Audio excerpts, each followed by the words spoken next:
it for me. And when I say I'ma go,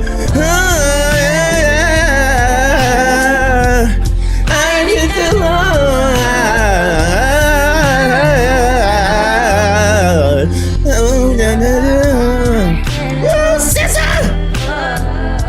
Scissor, I'ma see you, boo.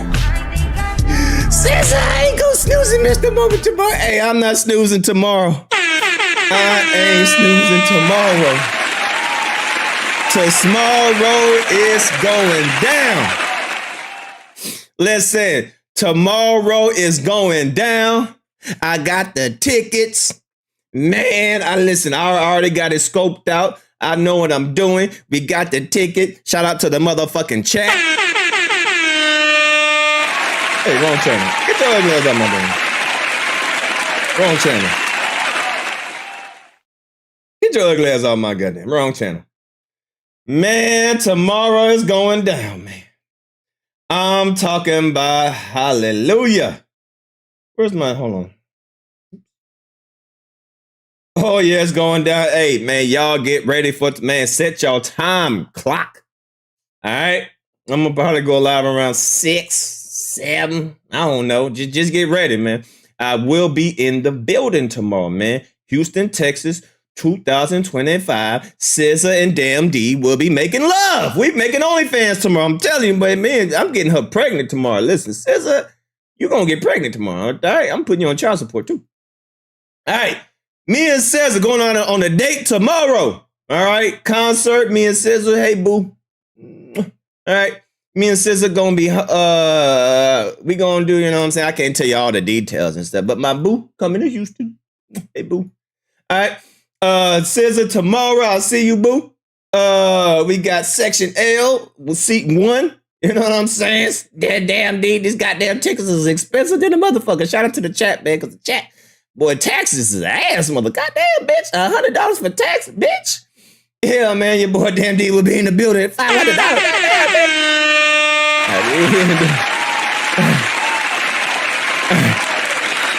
Yeah.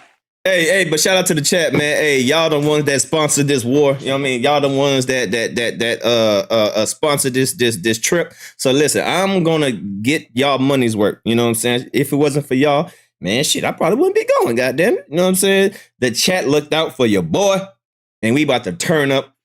We about to have fun. All right, so I'm gonna make it. You know, I'm gonna get some good content tomorrow. You know, I'm gonna do interviews. You know, I'm gonna go up there early. You know, I'm gonna go up there. The show starts at 7. I'm gonna probably go up there a little early because I want to walk around. You know what I mean? Give y'all like, you know, how it looks and stuff. You know, I got to get my content bag. You know, so I gotta go a little early to give y'all good visuals. You know what I mean? And I'm gonna do interviews with people that's walking to the concert. You know, stop them for a quick second, ask them a few questions. You know, so oh yeah, I'm gonna bring y'all some fire content, man. All right, we're gonna get some fire content tonight.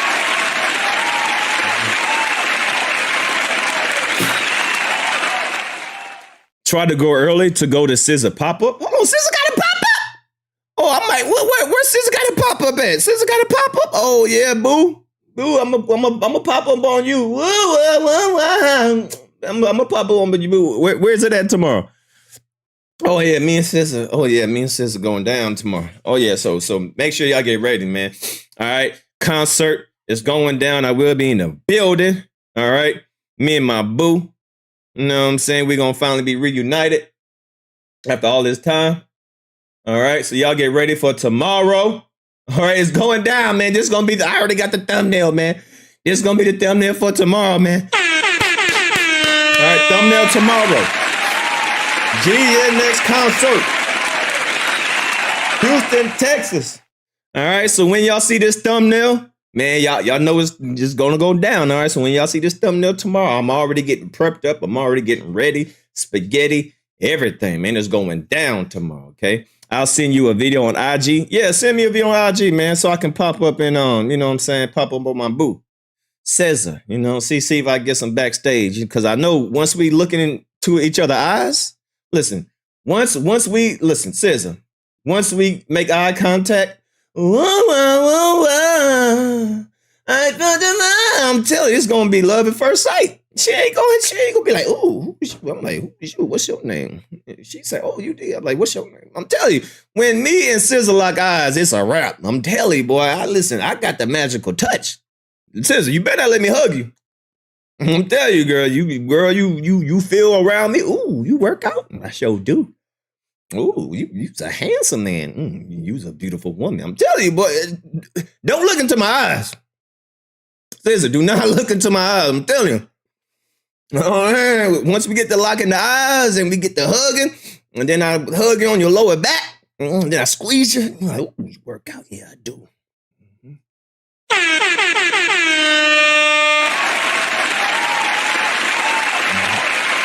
Tell you, SZA, do not look into my eyes. Huh? Do not look into my eyes. If you look, it's gonna be a wrap. All right, y'all gonna see. Y'all gonna be like, how come SZA ain't making music no more? Cause she pregnant. Cause we gotta raise our babies. She gonna be pregnant. I'm like, what SZA has? SZA ain't been on the. Why she ain't making no music? Cause we gotta take care of our kids, man.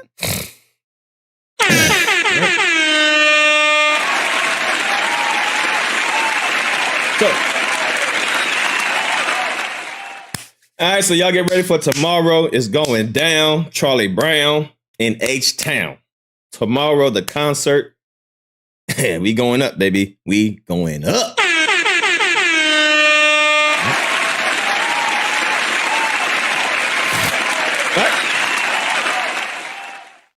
What you mean, man? Security, man. Listen. She gonna listen, man. I'm telling you, man.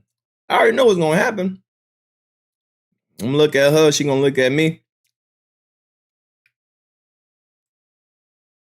All right. Don't be surprised you see me on TMZ, tabloids, on Shade Room and stuff. SZA has tied a knot with some random guy, some unknown person. And no, he's not in the industry. Just some guy that met at the popping shop. I'm telling you, listen, it's gonna be a fairy tale. All right, it's gonna be a fairy tale. Okay, all right.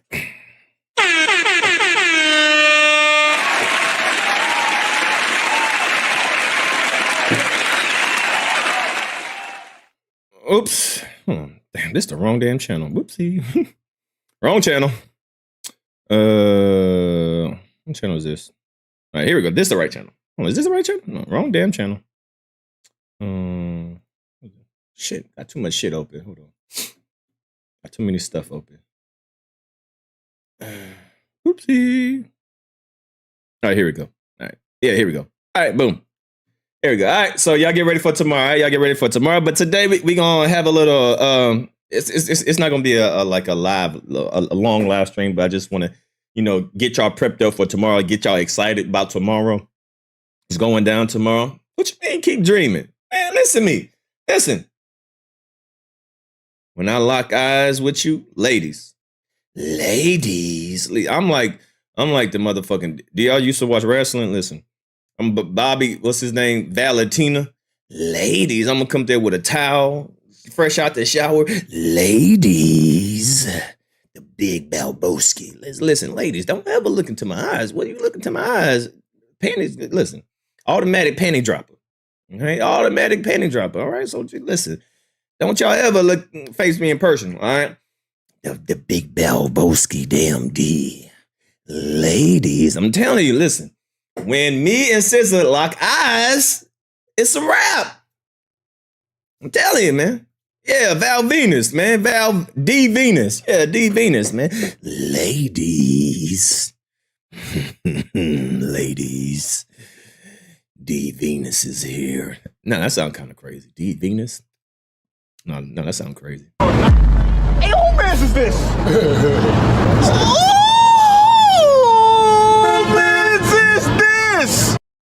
Yeah, that sounds kind of crazy. But y'all know what I'm saying, right? So yeah, man. Yeah, it's going down. Yeah, it sounds wild. Yeah, pause, no Diddy, man. What the hell? Yeah, pause. Yeah, it sounds crazy. But let's get it going.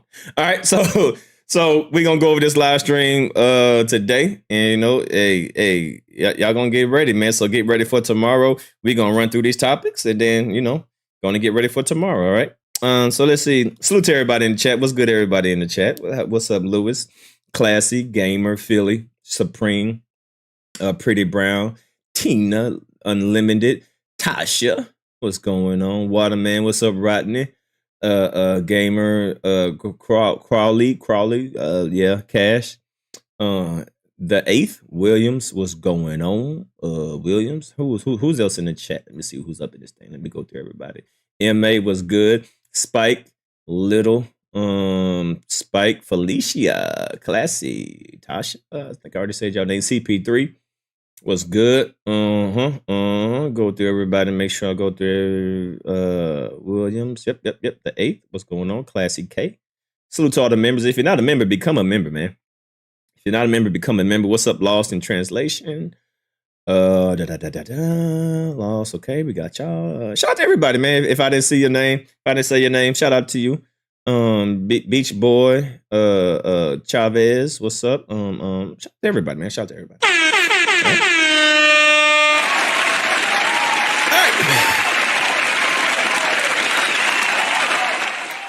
So, in the latest news of Kendrick Lamar, it seemed like he won the Lil Webby award. Lil Webby. Ninpend. Do you know what the hell is this? Webby. When the Lil Webby Awards, what does this mean? Webby Awards announced today, International Academy of Digital Arts and Science. Oh, bougie shit. Okay. Bougie shit. New York, New Jersey.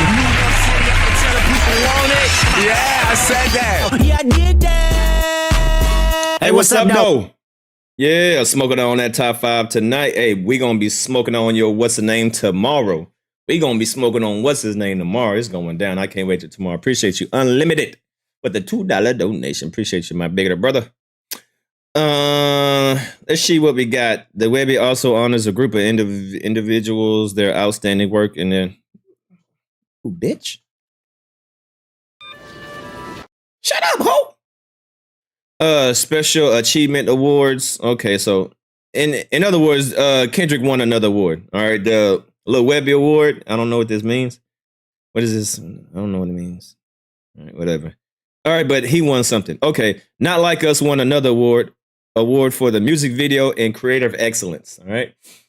So shout out to Kendrick for winning another award. Hey, shout out to that.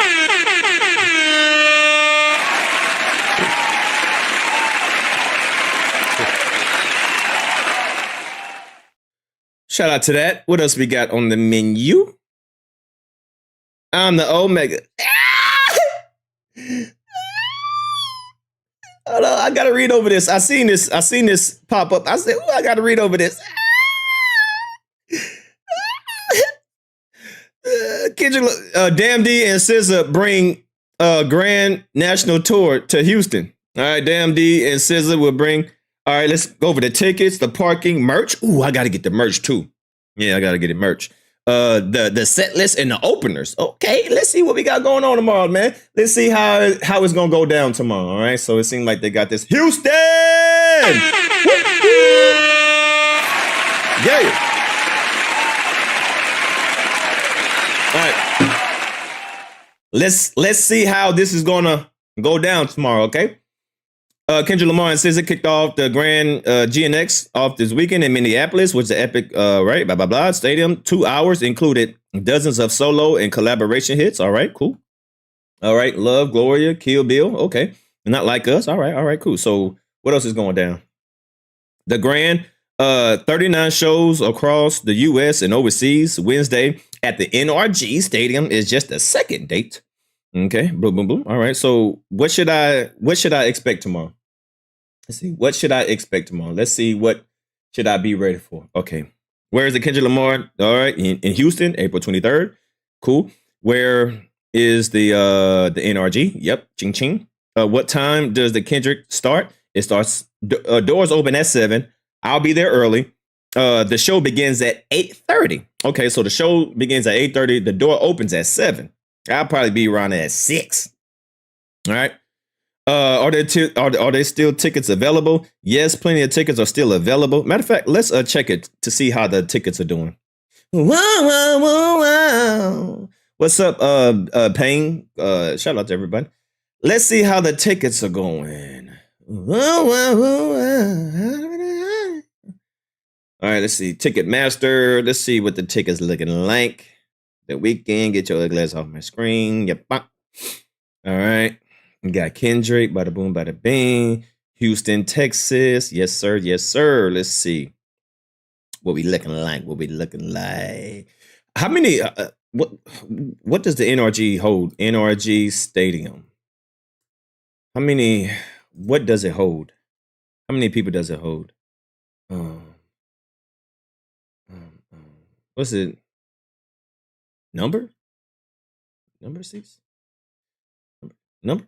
How many? I don't know. How should I? Okay. 2,500 square feet. Okay, here we go. How many people does it hold?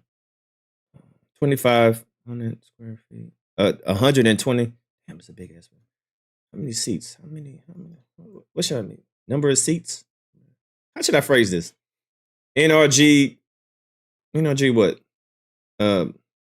Seats? How should I phrase that? Seat capacity. There we go. Seat capacity. Yeah, I knew I was funny. Yeah, there we go. See, I told you I'm halfway smart, halfway dumb.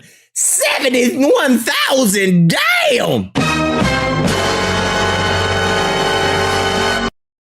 That's a lot of people. Shit, boy. Yeah, that's a lot of people. So 70. It holds 71,000 people.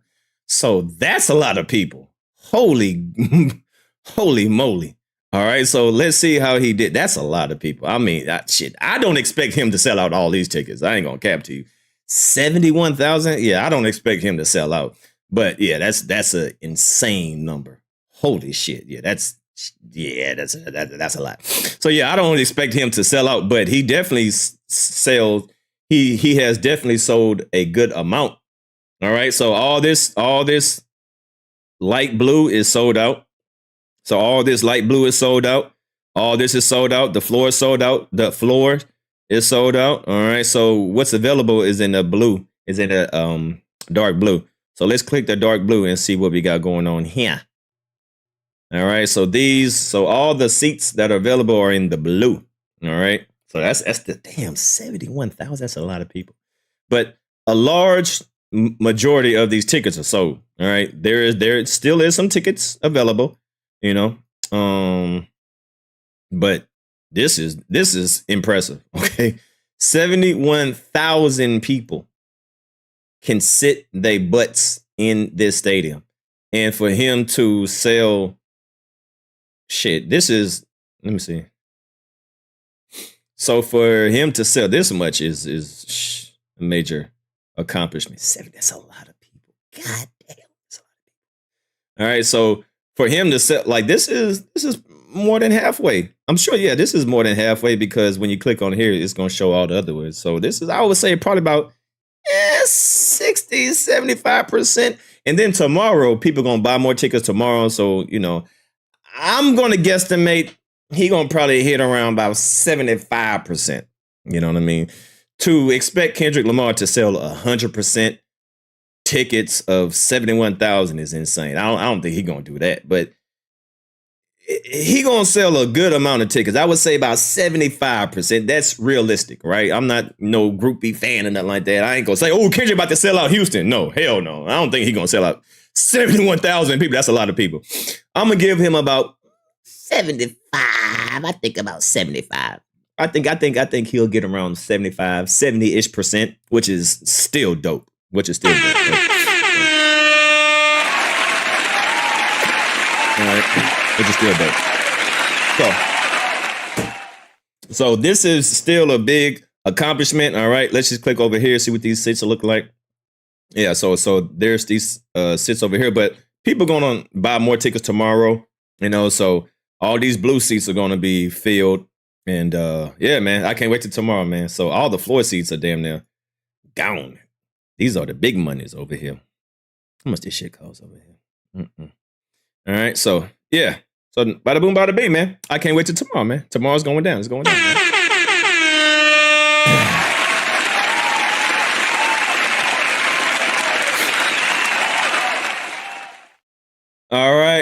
Let's see. Yes, there are plenty of tickets. To see that there are some floor seats are under 300. How to get floor seats for under 300?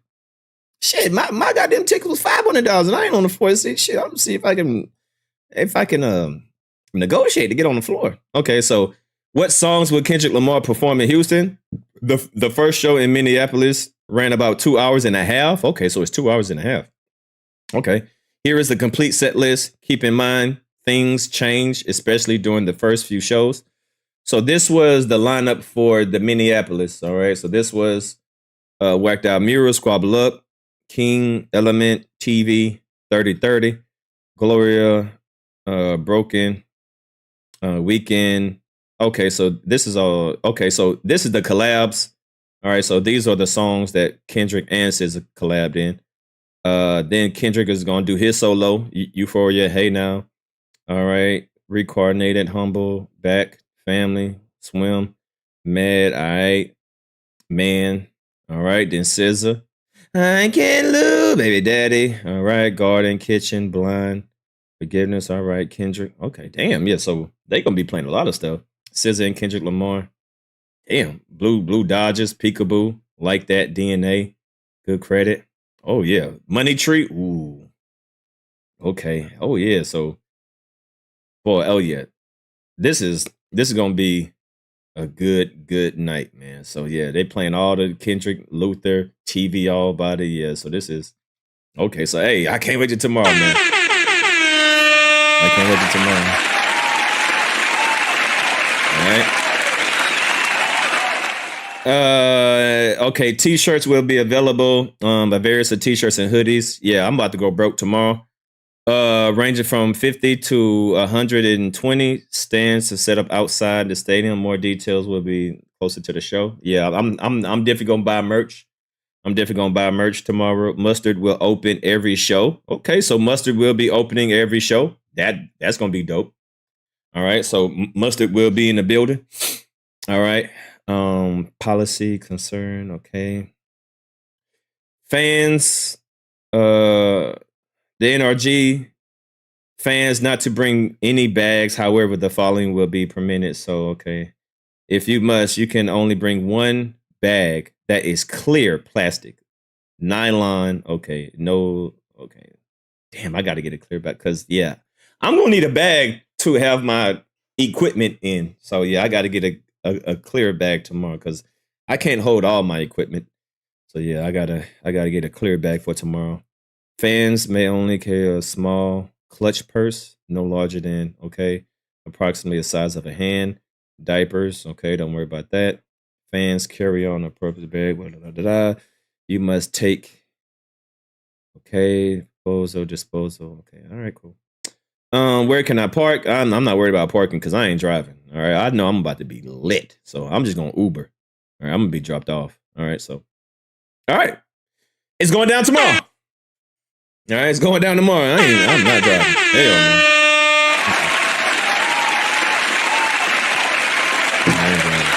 Hell no. I am not driving. I'm not about to get frustrated with driving and parking. No, I'm going to Uber. Okay. Because I know I'm going to be drinking and I know I'm going to get lit and I don't want to deal with parking and none of that. So, yeah, I'm just going to Uber there. All right. So I ain't got to worry about parking. All right. So, hey, it's going down tomorrow.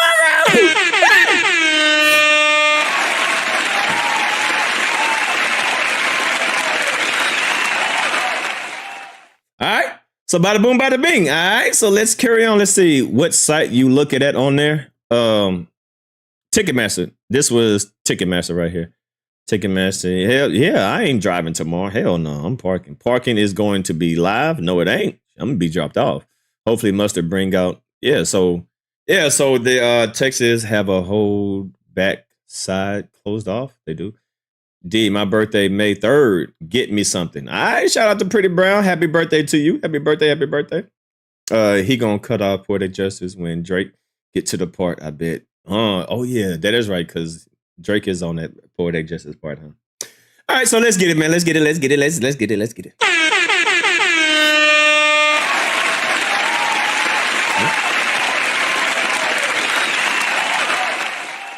So let's get to the current news.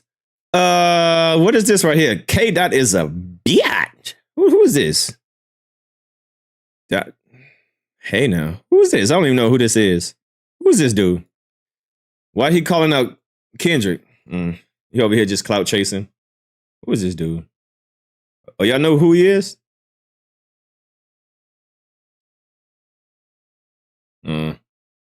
That's I don't know who he is. That's Duty. Duty. I don't know who Duty 6 is. I don't know who the shit. Listen, is he a LA rapper? Man, listen, LA, y'all got so many damn people in LA. He was on GN6. Oh, he was on GN6? And he called out Kendrick? What the fuck? So he was on the song, now he calling him a bitch? Oh, he was on the track. Oh, what the fuck? So why he got beef? Calls out Kendrick Lamar as he reveals that he is homeless now. Damn. That fucking song with Kendrick Lamar ain't changed shit. K Dot is a bitch. Damn.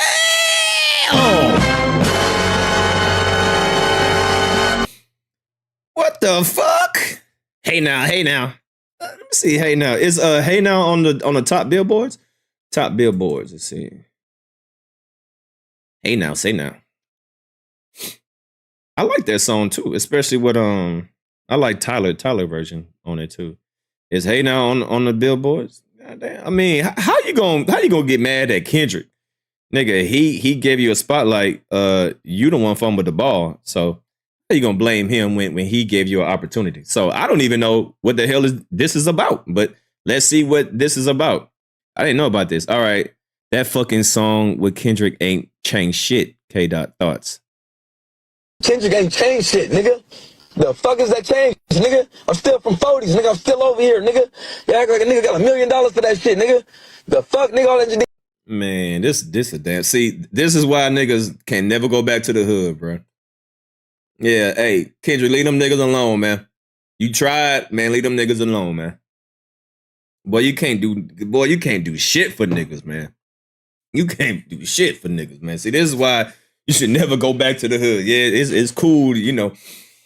Salute them from afar. All right, hey, salute these niggas from afar, man, because there's always these grimy ass niggas like this, man. This the same shit, you know what I mean? When a rapper come back in town, the rapper always get killed from a nigga like this, right? God, boy, there's some hoe shit right here. Nigga got some clout, nigga. And fuck clout, nigga. On the dead homies, nigga. Fuck nigga, that fucking song with Kendrick ain't changed shit, nigga. Wow. The fuck is that change, nigga? I'm still from 40s, nigga. I'm still over here, nigga. You act like a nigga got $1 million for that shit, nigga. The fuck, nigga, all that nigga got some clout, nigga. And fuck clout, nigga. On the dead homies, nigga. Fuck nigga, that. Wow. Post that ish now.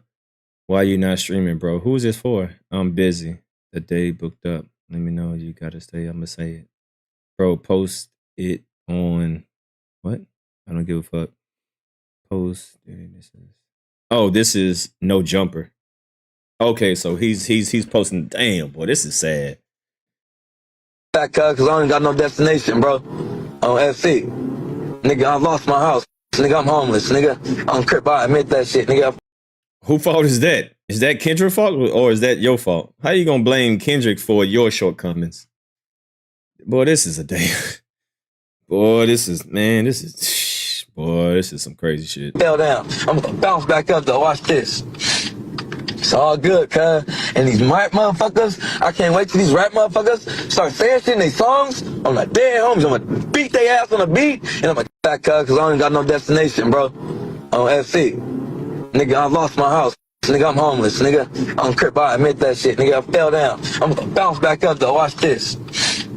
It's all good, cuz. And these rap motherfuckers, I can't wait till these rap motherfuckers start saying shit in their songs. I'm like, dead homies. I'm gonna beat their ass on the beat. And I'm like, back, cuz. Who the fuck I feel like? I feel like Joker. Hey, you know what? If I was Kendrick, I'll play this song on tour every single where I go, just to shove it in his face. Ungrateful ass. Man, but that's some weak ass shit, man. Hold on, I want to know more about this, because I didn't know who the fuck he was. I didn't know that was a nigga. All right, shit, hold on, let me see. I know there gotta be some more shit on this. Kendrick fault for not signing him. He ain't supposed to, just because Kendrick got him on the song don't mean he need to sign him. So now when Kendrick features someone on the song, he got to sign him. And that ain't Kendrick's fault. Shit, that nigga should have took. I don't know what his problem is, but let's see what this is. Brody crashes out on Kendrick Lamar. Okay, yeah, Dodie Six says he's homeless. What? There's been a lot going on with Dodie. Wait, Yeah. Why they saying like he got DP? They said he said that too. He said he got DP. This is all directly. We wouldn't know about any of this if it wasn't for his own Instagram. Is he still coming today? No, I don't believe so. Dodie coming today? Yeah, we were supposed to interview him at 2.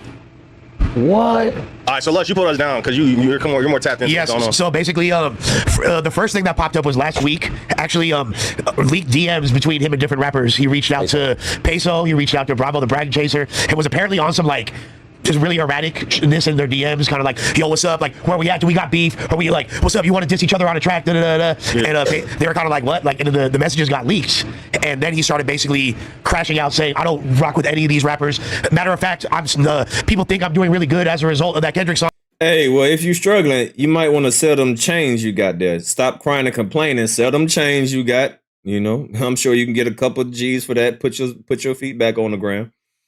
All right, how you homeless but you got all these chains? All right, so I don't know what this. This is my first time hearing about this, so let me just keep listening. But yeah, if you homeless, sell them chains. All right, get your money and invest into something. Don't be waiting on another nigga for handouts. But let's keep going. But there really hasn't been. My life is still the same. I'm still from Fodies. I'm on Vernon right now. You feel me? He told me that at the Off the Back video. Yeah, too. I asked him. He said my life hasn't changed at all. Matter of fact, I'm homeless. Matter of fact, I'm homeless. And then he wound up doing a whole other live. It was like, yeah, I just got DP'd. I'm still from the hood. I just got DP'd. Fuck it. And then someone was like, in the comments, you making the Fodies look bad. He's like, motherfucker, I've been making the Fodies look good for 14 years now. Yeah. I've been making it look so good. So what if I made a mistake? I'm gonna get back. I'm gonna get back on my shit, and I'm gonna be making it look good again. So I think shout out to Dodie. Here's the thing. Dodie, see, this is why I don't believe that. Dodie with my partners from my hood riding Rolls Royce trucks, Bentley trucks all the time. So I don't know what's going on, but I think that might be a troll. He's not trolling in the slightest. I think it might be. Bro, I just seen him the other day in Long Beach in my hood in a Rolls Royce truck with my nigga Webb. I'm not saying that you did it, but I think that anything that he said is coming from a. You don't think somebody got his phone? No, he's on face. No, this is on video. No, this is like you think said somebody got his phone, nigga. That's him on live stream. Somebody got his phone, nigga. That's him on his live. What the hell are you talking about? Dodie really homeless. Yeah, let me see the video. You know how many homies he can go sleep on their couch? That's still homeless though. If you couch it, I lost my house. Nigga, I'm homeless. Nigga, I don't care about admit that shit. Nigga, I fell down. I'm gonna bounce back. So watch this. It's all good, cuz. And these white motherfuckers, I can't wait till these rap motherfuckers start saying shit in these songs. I'm like, dead homies. I'm gonna beat their ass on the beat and I'm gonna kill them in real life. The fuck? Wow. That's probably why his shit got blanked. Nigga, that fucking song with Kendrick ain't changed shit, nigga. The fuck is that changed, nigga? I'm still from Fodies, nigga. I'm still over here, nigga. Y'all got a nigga got $1 million for that shit, nigga. The fuck, nigga, all that shit nigga got some clout, nigga. And fuck clout, nigga. On the dead homies, nigga. Fuck y'all talking about, boy. Damn. I feel that. And yeah, that's just one of the clips. But the thing is, so everybody that was on GNX and everybody that was on the Pop Out had a great opportunity, right? You see what Chike has been able to do with it. You see what Service and Peso has been able to do. Dodie had the best verse on that album to me. Dodie had a great verse on. I think it was the best one. Him and AZ Chike. Actually, Why don't he go on tour? I mean, not on tour, but shit, do some shows, get some show money, get paid for interviews. Nigga, take advantage of that shit. Nigga, go to do interviews. You can get paid for interviews. You can talk about how it was to, rap with Kendrick. What was the process? Like, there's a lot of different ways he could take advantage of that shit. So I don't know what's his problem is. Maybe he just want a handout. I mean, shit, it's nigga, you own GNX. Like, I'm not understanding, nigga. Kendrick can put you into place, but from there, the ball's in your court. Now, if you fumble the ball, that's on you. That ain't Kendrick's fault. So I don't understand. New York, New Jersey, New York City, I can tell the people want it. Yeah, I said that. Yeah, I did that. Hey, what's up now? That's crazy. Kendrick said, "Big dog business, I will not hold your hand." Peekaboo. Exactly. Big dog business. I would not hold your hand. Exactly. Nigga, I can give you the alley-oop, but you gotta catch it. And you gotta dunk that bitch in. Now, I can pass you the ball, but once I pass you the ball, you gotta go and score. I can't score for you. You know what I'm saying? So this is some fuck nigga shit right here, boy. This is sad. Appreciate you, Classy, for that $5. I think those are the top two standout verses. On the mini bike. This is what he told Adam this morning. So he texted Adam and he was like, I go to the slot. He's on meth. Go to the next slide. Wait, what the fuck? Damn. He said, post that shit now. Why you not answering, bro? Adam said, I'm busy, whole day booked up. Let me know what you got to say. I'm going to say it on the news at 12. Bro, post it. I'm on meth. I don't give a fuck. Post Dodie is on meth. And oh, he's on meth. Oh, okay. So he's strung out. Post it. I'm on. Oh, okay. Yeah, because I didn't know what this was right here. Oh, he on. Okay. say K-Dot is a bitch and ain't tapping in. Nah, is he trolling? That's what I'm saying. It's got to be a troll, dog. What? No, he's not got to be a troll, bro. He's not trolling. Bro, wait, pause. Like, and he told Peso and Bravo the exact same thing because they pick up fast enough. He screenshotted the message and said, fuck these niggas, I'm on when I see them. Is he putting these screenshots out himself? Yeah, and he's this meth shit, that's true. Well, okay, like I don't think wrong, man. Yo, pause no Diddy. Hey, Flacco, man. Hey, it's time to go to the gym membership, man. God, listen. Pause no Diddy, man. But that nigga looked like he looked like the dude from what's that from Ghostbusters?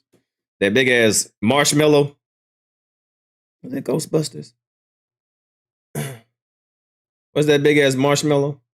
That nigga look like that big ass marshmallow on Ghost. Bro, yeah, this nigga wouldn't. Flacco look like Flacco. It's time to sign up to a gym membership, bro. Oh no, Diddy, you gotta wear some baggy pants or something, bro. You got too much. Nah, man, this Flacco sitting on the couch, man. Nah, listen, you getting money over there? You getting YouTube money? Hire a personal trainer, bro. Nah, man, this Flacco. What the fuck? Bro, this nigga eat like a stuffed potato. Like a Flacco, man, that's crazy. Pause, man. I don't even want to look at you. I feel uncomfortable. Yeah, we're gonna move you to the side. I feel uncomfortable looking at that nigga. Thighs all out, nigga got extra tight jeans, sweatpants on. Nah, I feel uncomfortable, bro.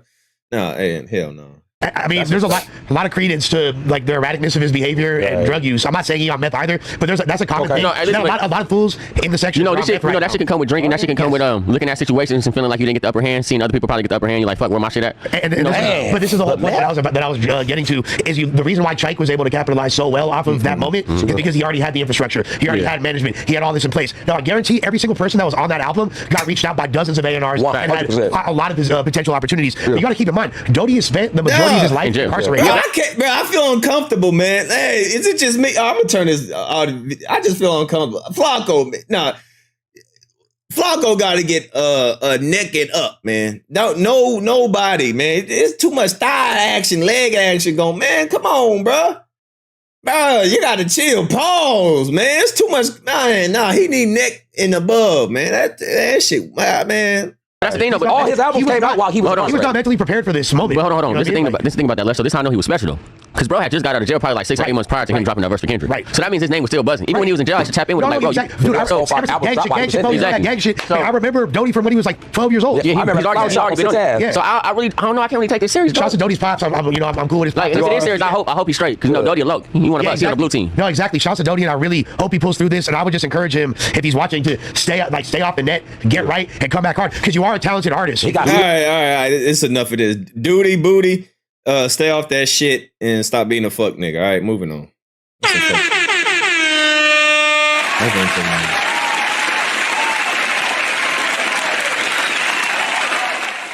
All right, I don't know what is going on. Hopefully he get his shit together because that's some weak ass shit. You know what I mean? Trying to blame Kendrick and nigga.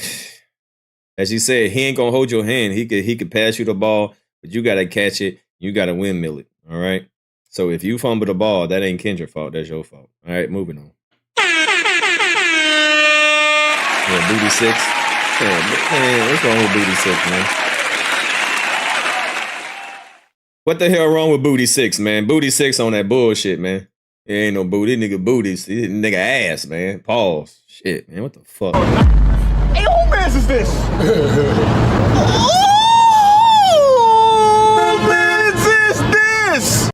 All right, Lil Wayne, shut up! Lil Wayne reveals a cover for his up-and-coming Carter 6. Your bitch ass, man. Shut up. Now, when it comes to Kendrick, bro, I can't take this nigga serious. Fuck Lil Wayne, man. Fuck this nigga, man. What the stupid ass shit is this? Man, this whole ass, man. Fuck little man. Fuck, man. This nigga my nerves, man. No, God! No, God, please, no! No! No! No! Man, this nigga get on my fucking nerves, bro. Hate this nigga.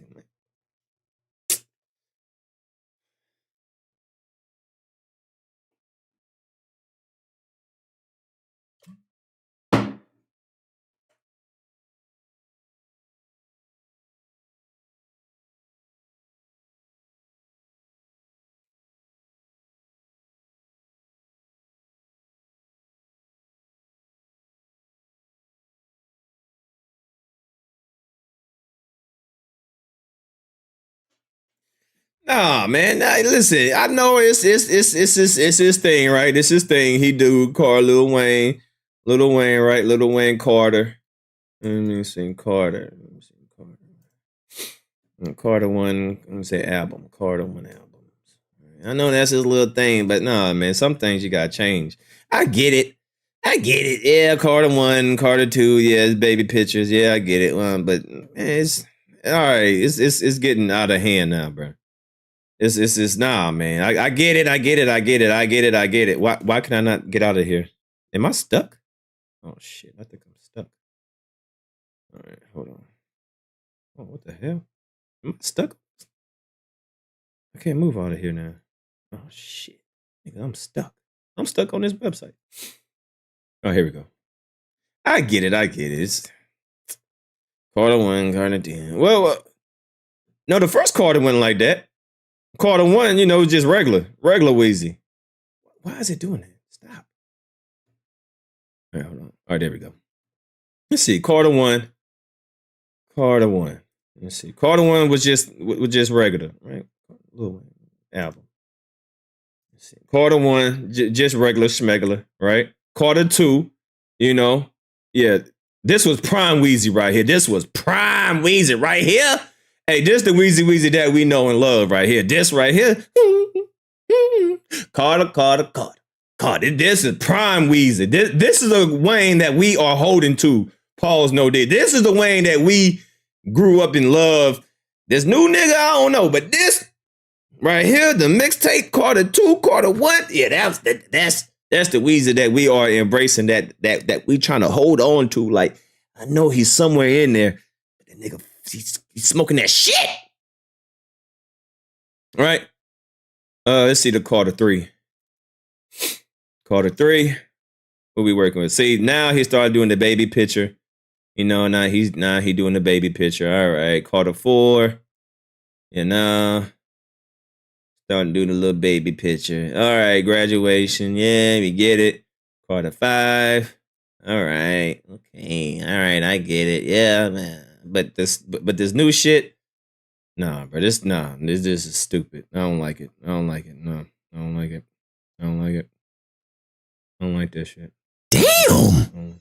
I don't like it. No. Damn, I can't press my button. I don't like that shit. Boo! You suck! You suck! This don't even look like Lil Wayne. Like how? Let's see, look at this tattoo.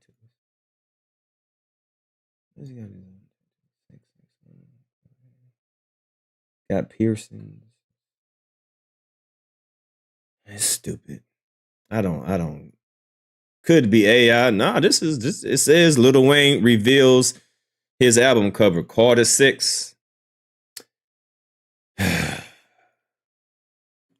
And we seen his Lil Wayne Carter 6 features. Excuse me. Well, it was like who was it on there?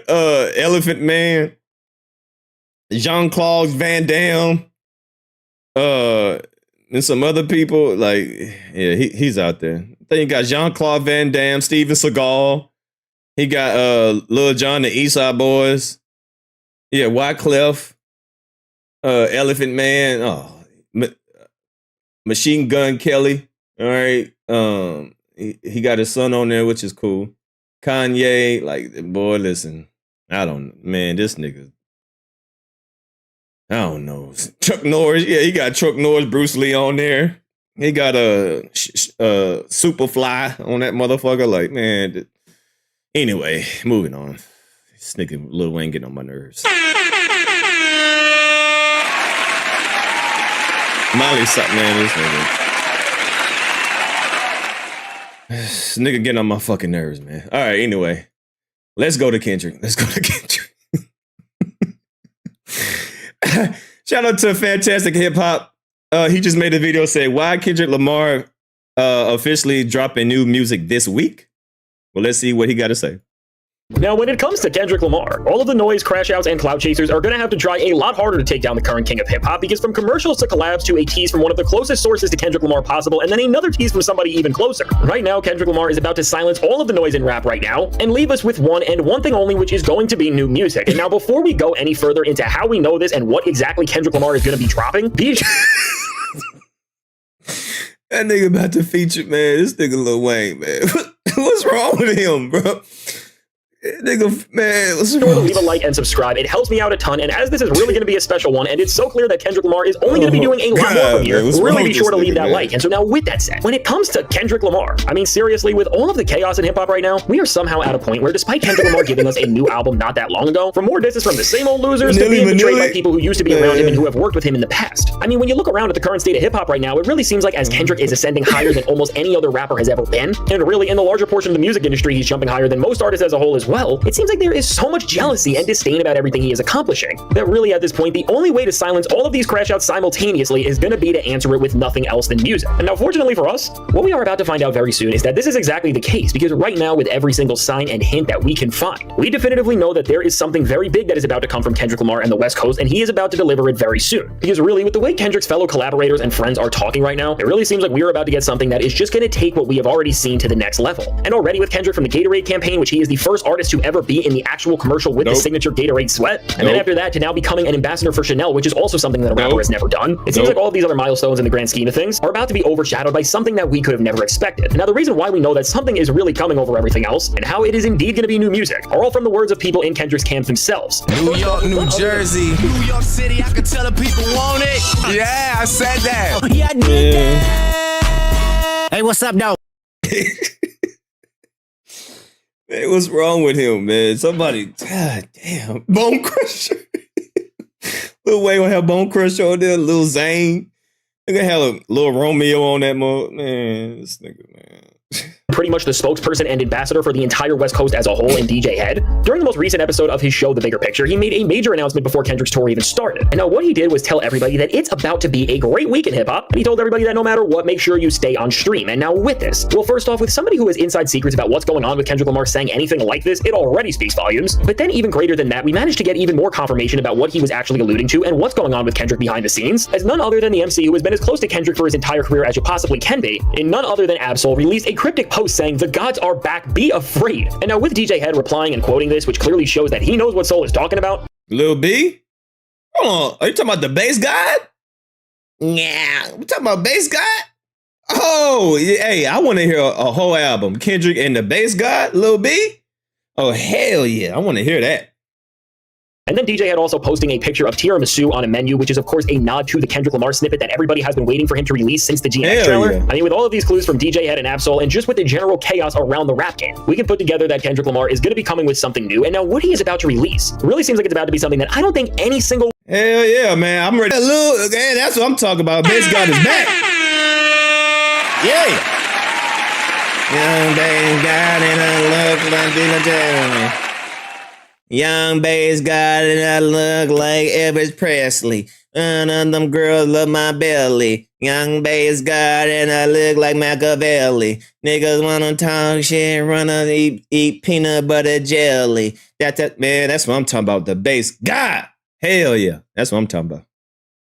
One of us expected, because really with the way everything is lining up and how things are being hinted to, what it looks like we are about to immediately get is not just any Kendrick Lamar set of music or album at that, but we really may end up getting what is one of the most anticipated hip-hop projects of this entire era. Bass God's a legend, man. Put respect on Bass God, man. That's the king. Ain't no fucking way, boy. Nah, shut up, bitch. Nah, he the king, man. Gotta put some respect on young Bass God.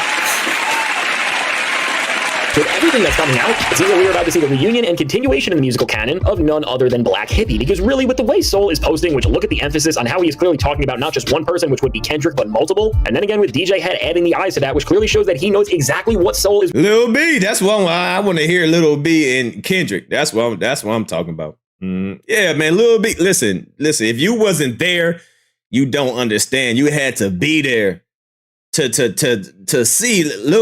Lil B was ahead of his time, man. Lil B transcended all these little new niggas right now. They don't even know it. These young niggas don't know that they following the bass guy. The bass guy told, man, it's like 15 years ago. How long was this? 14 years ago? Man, y'all got to put some respect on the bass guy, man. Young niggas don't even know why they act the way that they act. It's because of this nigga. Young bass guy, man. This was 14 years ago. They don't even know why they act the way they act because of this nigga, man. Young bass guy, man. Put some respect on his name.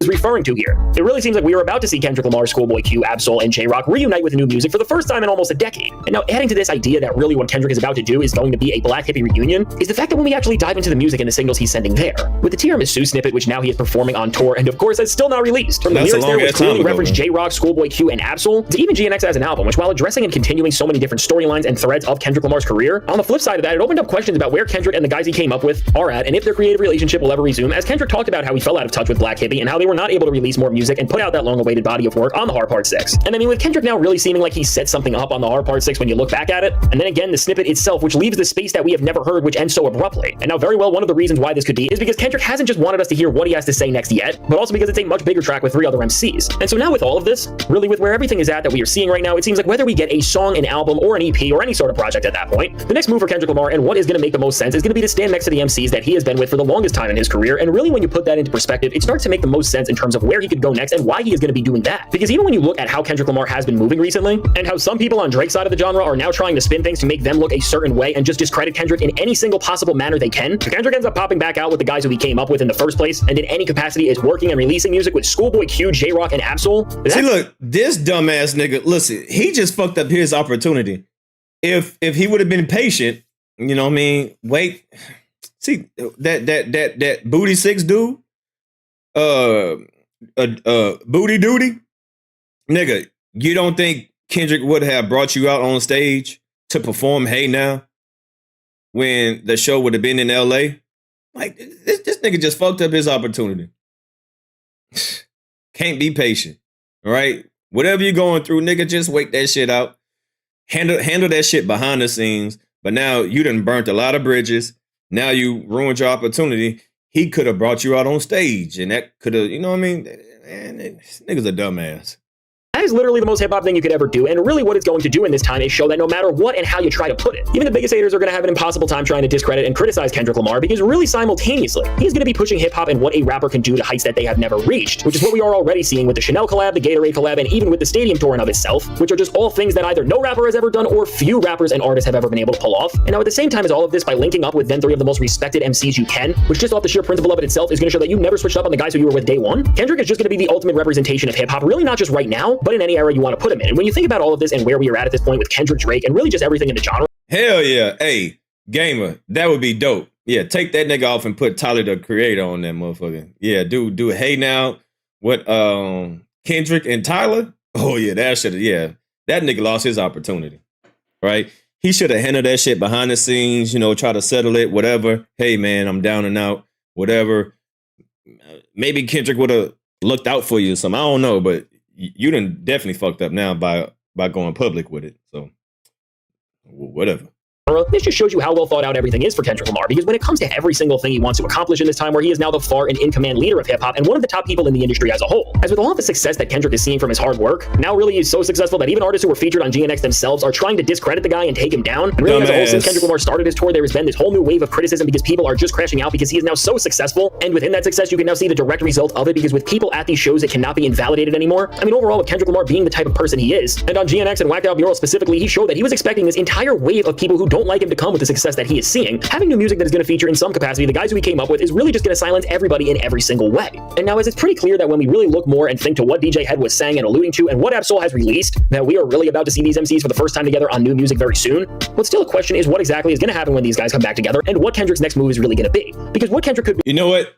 This would be a good time to make a TDE, like, you know how 50 Cent did like G Unit, you know, when like 50 Cent was shit on top of his shit, then he came out with the G Unit album. This would be a perfect time for TDE to come out with an album with everybody on there, with a Kendrick on there. You know what I mean? Definitely take advantage of this shit, you know, so that would be a great look for everybody. Be doing is releasing maybe the Tiramisu snippet, which could feature all of them, which would be a moment in of itself. Or he could end up having music with them that is going to be a part of the GNX Deluxe, the GNX2, the extended version of the record, or whatever that is going to be called, and that's going to be what's next on the plan. Or best case, and I think what's going to happen, because I still do think we are going to get more solo work from Kendrick Lamar and the actual GNX era very soon, is that we maybe end up getting a Black Hippie album right now, and we get some sort of a full-length group experience with Kendrick Lamar, Schoolboy Q, J-Rock, and Ab-Soul. And I do think, considering how far of a place Kendrick is at in terms of where he is in the throne with, and because of how high up in the industry he now is, they are going to want to see more releases from him. I think now is an absolutely perfect time to release a project like this and really just expand his reach and artistry with the first ever full-length collab he will ever do. Especially because if Kendrick's working on more solo music and wants more time to do that, or is just planning another experience altogether, if he wants to add to his catalog and keep putting out music that is going to continue to tell the most important story we ever have from a rapper and address all of these crash outs in the rap game and silence everybody who is trying to take down the current king, there is going to be no better way to do this than by rapping alongside some of the closest people you could ever be with on a track. And so overall, with this and with all of the discourse going on in hip-hop currently, really at this point, just keep your eyes on what's going on and any possible news that is going to come from the industry and Kendrick's camp specifically. And now as we wait and speculate to see what Kendrick Lamar is going to do next and how he's going to respond to everything that's happening, at this point all we can do is just follow what DJ Head said and stay on stream until something actually happens and the genre changes once again when Kendrick does something new. And so now with all this said, let me say what? Check out the 2025 XXL Freshman. All right, let's see. Yeah, but I think this would be a perfect time for a TDE album. You know what I mean? This would be a perfect time for that.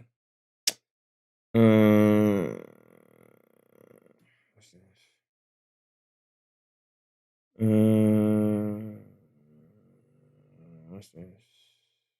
Year 2025.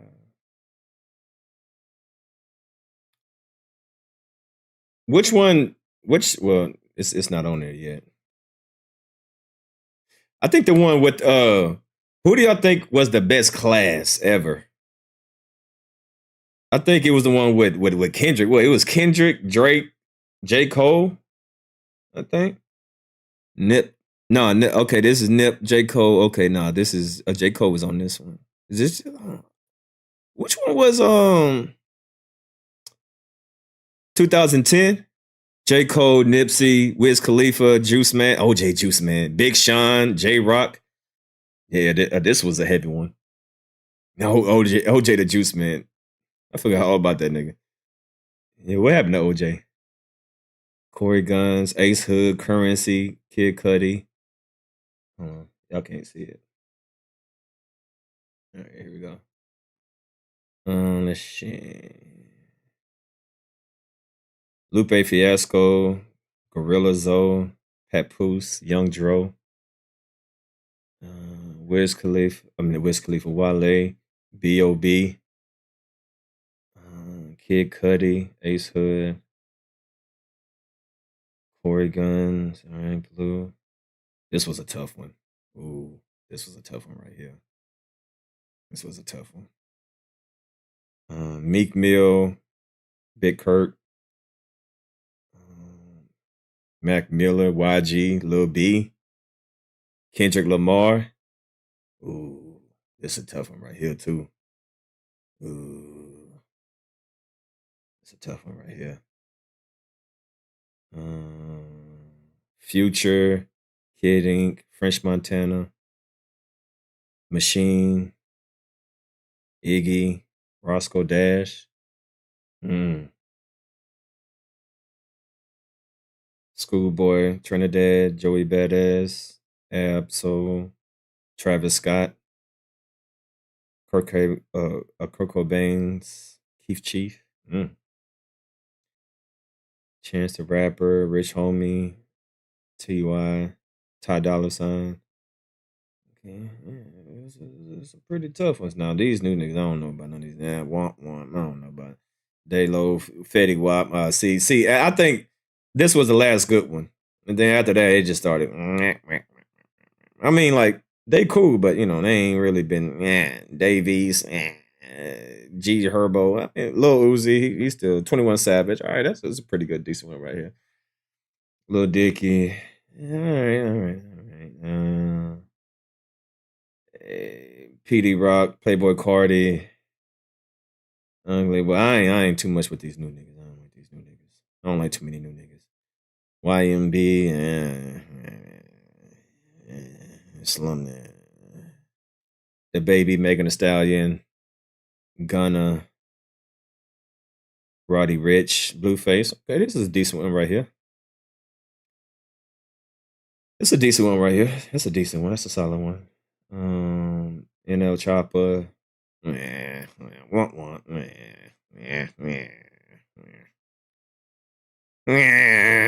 Ugh. Ruby Rose. Ew. Yeah, this just started going off. Ew. Who the, what? Oh, yeah, it just, huh?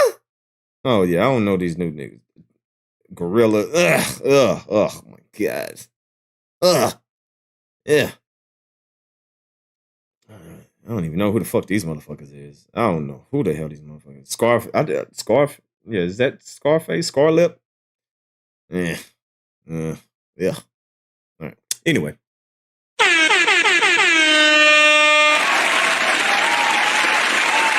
Yeah. All right. So there we go with that. All right. So moving on. Yeah. After 2020? Yeah, after 2020, that freshman list is ass now. I don't even know who half of those new niggas is. Mm-hmm. But anyway, let's get it. Drake reacts to Kendrick Lamar trolling him by flexing Dr. Dre, his idol, ghostwriting receipts. So now this is Drake responding to Kendrick because, you know, Dr. Dre is Kendrick's protege. So now Drake is like, yo, I wrote for the person that you look up to. So this is his get back, right? So let's keep Two chicks. Get back. You know what to do, chicks. Listen, Chick Smooth. Hey, Chick Smooth, appreciate all the coverage that you've been doing. I've been watching your shit for a while. I just subscribed to your shit too, bro. All right, you guys, I think it's time we finally have the conversation. Drake is officially obsessed with Kendrick Lamar, and I'm kind of afraid to admit it, but this obsession goes beyond rap. Now, I keep telling you guys, if you ever want to know how Drake feels about anybody or any particular topic, all you gotta do is just follow Drake's IG burner page, plot twist. He literally lets you guys know anything he's feeling about anybody. When Drake wants to respond to anybody, whether it's Joe Budden, Damaris, even Lucian Grange, he goes on his IG burner page plot twist to take small little digs and jabs at the person. Now, after being trolled by Kendrick Lamar at a show... Oh, I said Dre is Kendrick Lamar protege. Well, Kendrick is Drake. Y'all know what the hell I mean. All right, I need another beer. Right. I need another beer. Y'all know what? Shut up! Oh, he got it. And he said, shut up. You know what the hell I was trying to say? Shut up. There's always somebody trying to correct somebody. Shut up. I time you out. Put your nose in the corner. Shut up. You always got. He said, shut up. Say it again. Say it again. Ooh, say it again. Say it again. I time your ass. Say it again. Say it again. Turn the pinky on your ass. Say it again. Shut up. In Minneapolis, which by the way was an amazing troll job by Kendrick, 10 out of 10. We're not here for that. We're here to take a deposition, and that requires you to not be on the phone. Go ahead. You said you wanted the party to die. Was that a metaphor? Or were you being serious? I said it's a good song. No, I understand you think it's a good song, but it's not answering my question. Were you being metaphorical, or should it be taken as a threat? Whatever you want to take. All right, see, y'all over there want to play, huh? All right, sit your ass in timeout, all right? I see you in about 5 minutes. All right. Do anybody else? Anybody else want to be in timeout? Anybody else want to put their nose to the wall and sit India style? Does anybody else want to correct the teacher? I'm the teacher on this bitch. You don't correct the teacher.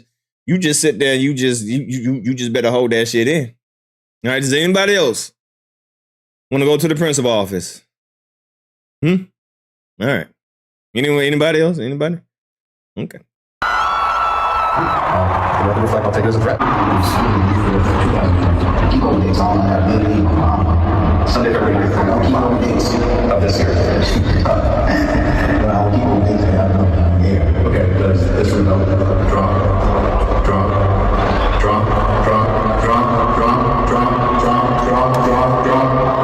Drake woke up this morning and said enough is enough. Drake went into his hard drive and posted 2 itineraries for his trip to Cali. Now, this just wasn't any random trip to Cali. This was from 2008 when Dr. Dre flew him out to write on Detox for him. And just to make sure that nobody's confused, Drake liked a comment from a fan confirming it. Now, why is Drake posting this old-ass itinerary from his trip over a decade ago? Well, Dr. Dre just so happens to be Kendrick Lamar's idol. Kendrick has not been shy about letting people know this. Dr. Dre, the scientist, the perfectionist, the producer extraordinaire. My mentor, you dig what I'm saying? This dude right here taught me a lot as far as never being satisfied with the work you do on and off the record. So this was Drake's way of trying to flex on Kendrick Lamar, saying no matter how much you diss me at your shows, no matter how much you try to clown me saying that I'm not part of the hip-hop culture, just remember that your idol, Dr. Dre, I wrote for him. And to Drake, that's all the satisfaction he needs. This has always been Drake's MO. If Drake is ever beefing with you, best believe he's going to find some way to go for your idol. Hence why Drake bought Pharrell's chains, just to spite Pusha T. Now, this was for the Detox album, so obviously we don't know which songs Drake wrote on because Dr. Dre has not dropped Detox yet. And to keep it real with you guys, Detox is probably never coming out, so we'll probably never get to hear those songs. Yo, we're supposed to get Detox like 20 years ago. It was some good songs that was supposed to. What was one of his songs? It was one of the was this song was supposed to be on Detox? I think it was the one with him and Nipsey Hussle. I like that song with Dre and Nipsey Hussle. I don't know, but man, this nigga, man, I don't know about Nipsey Hussle. I like that song. I don't know if this song was supposed to be on Detox. This is the contract. I like this song. Yeah. Yo, this boy, listen, Dre, man, we need some more of this right here. If y'all never heard that song, go, man, hey, boy, the production on that song is the production, man. The way, man, listen, man, we need some shit like this. Go check it out.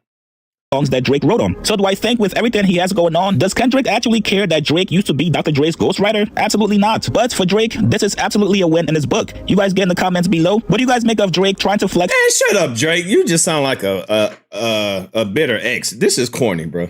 Like, who cares if you wrote so fucking what? What does this mean? Nothing. All right. This is just corny, man. This is corny. Right? Drake is like that ex that will date you and collect evidence just in case y'all break up. Just to go on Instagram, just to expose you. He's a bitter ex. Right? It's shit corny, man. You too old to be doing this shit, man. He's still playing this childish games like he a little Instagram thought. It's corny to me. Womp womp. It's corny.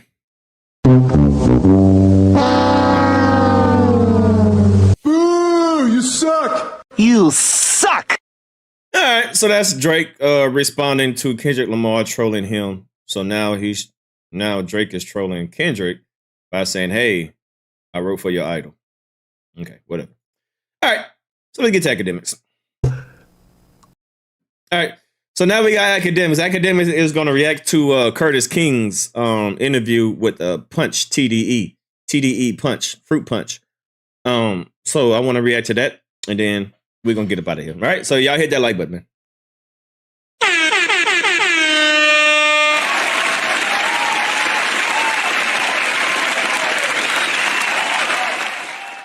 Oh, top 5 is Brick Baby? Oh, that's great. That's great. All right. Okay, what was I about to get into, bro? I was going to get into some shit. Fuck. I think I was going to talk about some Drake shit. No. I was going to talk about the TDE Punch shit. Let's go and get into that, right? So let's kind of get into this interview that TDE Punch did, Art of Dialogue.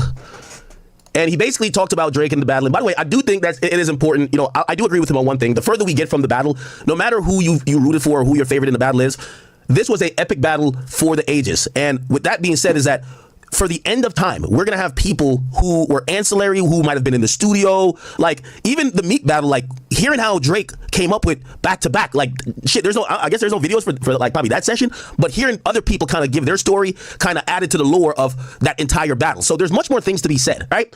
And over time, I would imagine, you know, Drake doesn't, like, in Drake's camp, he doesn't have a lot of people who talk, because we don't see, like, Chubb, well, we never seen Ibaka. Well, I never seen Ibaka interview until he had to defend himself, and so he doesn't really talk. And Chubb's, we don't see a Chubb's interview.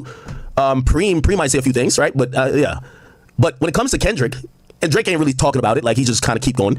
Kendrick ain't really talking about it. They just keep going and whatever, even if they're trying to subliminally diss each other, but they're not explaining shit right now. And I think at some point, you know, one or the other are going to have to dig into explaining their thoughts. But until then, we have to rely on these other ancillary people to kind of give us the details or the feeling or the thoughts behind certain things and certain moves, right? On Kendrick's side, Punch is one of the most vocal people about everything. This nigga got an opinion about everything. He's like the music executive version of like Paxton, okay? In the sense of he's always tweeting, right? And he did an interview, and his interview with Curtis King is him speaking about what happened between Drake and Kendrick, how it went left, and then what happened during the battle. And so I actually, you know, before people are going to say I'm anti-Kendrick or anti-Punch, I think it's important that he's given his thoughts, and he's as close as we could probably get, to Dot, right? So they're starting with how the beef was started, okay? Where the hell does this start? Is it the control verse that this whole Kendrick versus Drake situation? Do you know where that starts, or can you even speak on where that may start? I can give you my perspective. Okay. And yeah, to my perspective, that's where it started. Yeah. You know, Dot did the whole thing in this competition thing. Right. Not a I hate you thing. Right. You know what I mean? We be rapping. I'm trying to be better than everybody. You should be too. Right. So a lot of people took it personal. Why do you think that was missed, especially when you know this is a highly competitive environment? I know. How come AKADEMIKS is not watching it on Curtis King's channel? Some whole ass shit. But make sure if y'all not following Curtis King, make sure y'all go check him out. Yeah, man, he doing that petty shit. It was all the light skinned niggas. That's why I want to be traded from this team. I told y'all, trade me. My mama named me D''WAN. Bro, no, I'm joking, but I'm kind of serious at the same time. No, you're not joking. I'm with you. I agree. Pusha T was mentioned, right? Right. Pusha T tweeted Dot and said, "I hear you loud and clear, Kendrick Lamar." What's the confusion? Meek Mill seen Dot in the club. Yeah. Walked up and shook his hand. Said, "I got to get you back." You know what I mean? Mm-hmm. When my guy Cole seen Dot, they ended up escalating to the fight with him and Puff. Oh no. You know what I'm saying? Then with Drake, he doing interviews like he really upset about it. He was very upset. That Elliot Wilson was telling. Right. And like that kind of threw everybody for a loop. It's like, huh? What are we doing? Especially when once again I keep pointing back to the roots of things and that.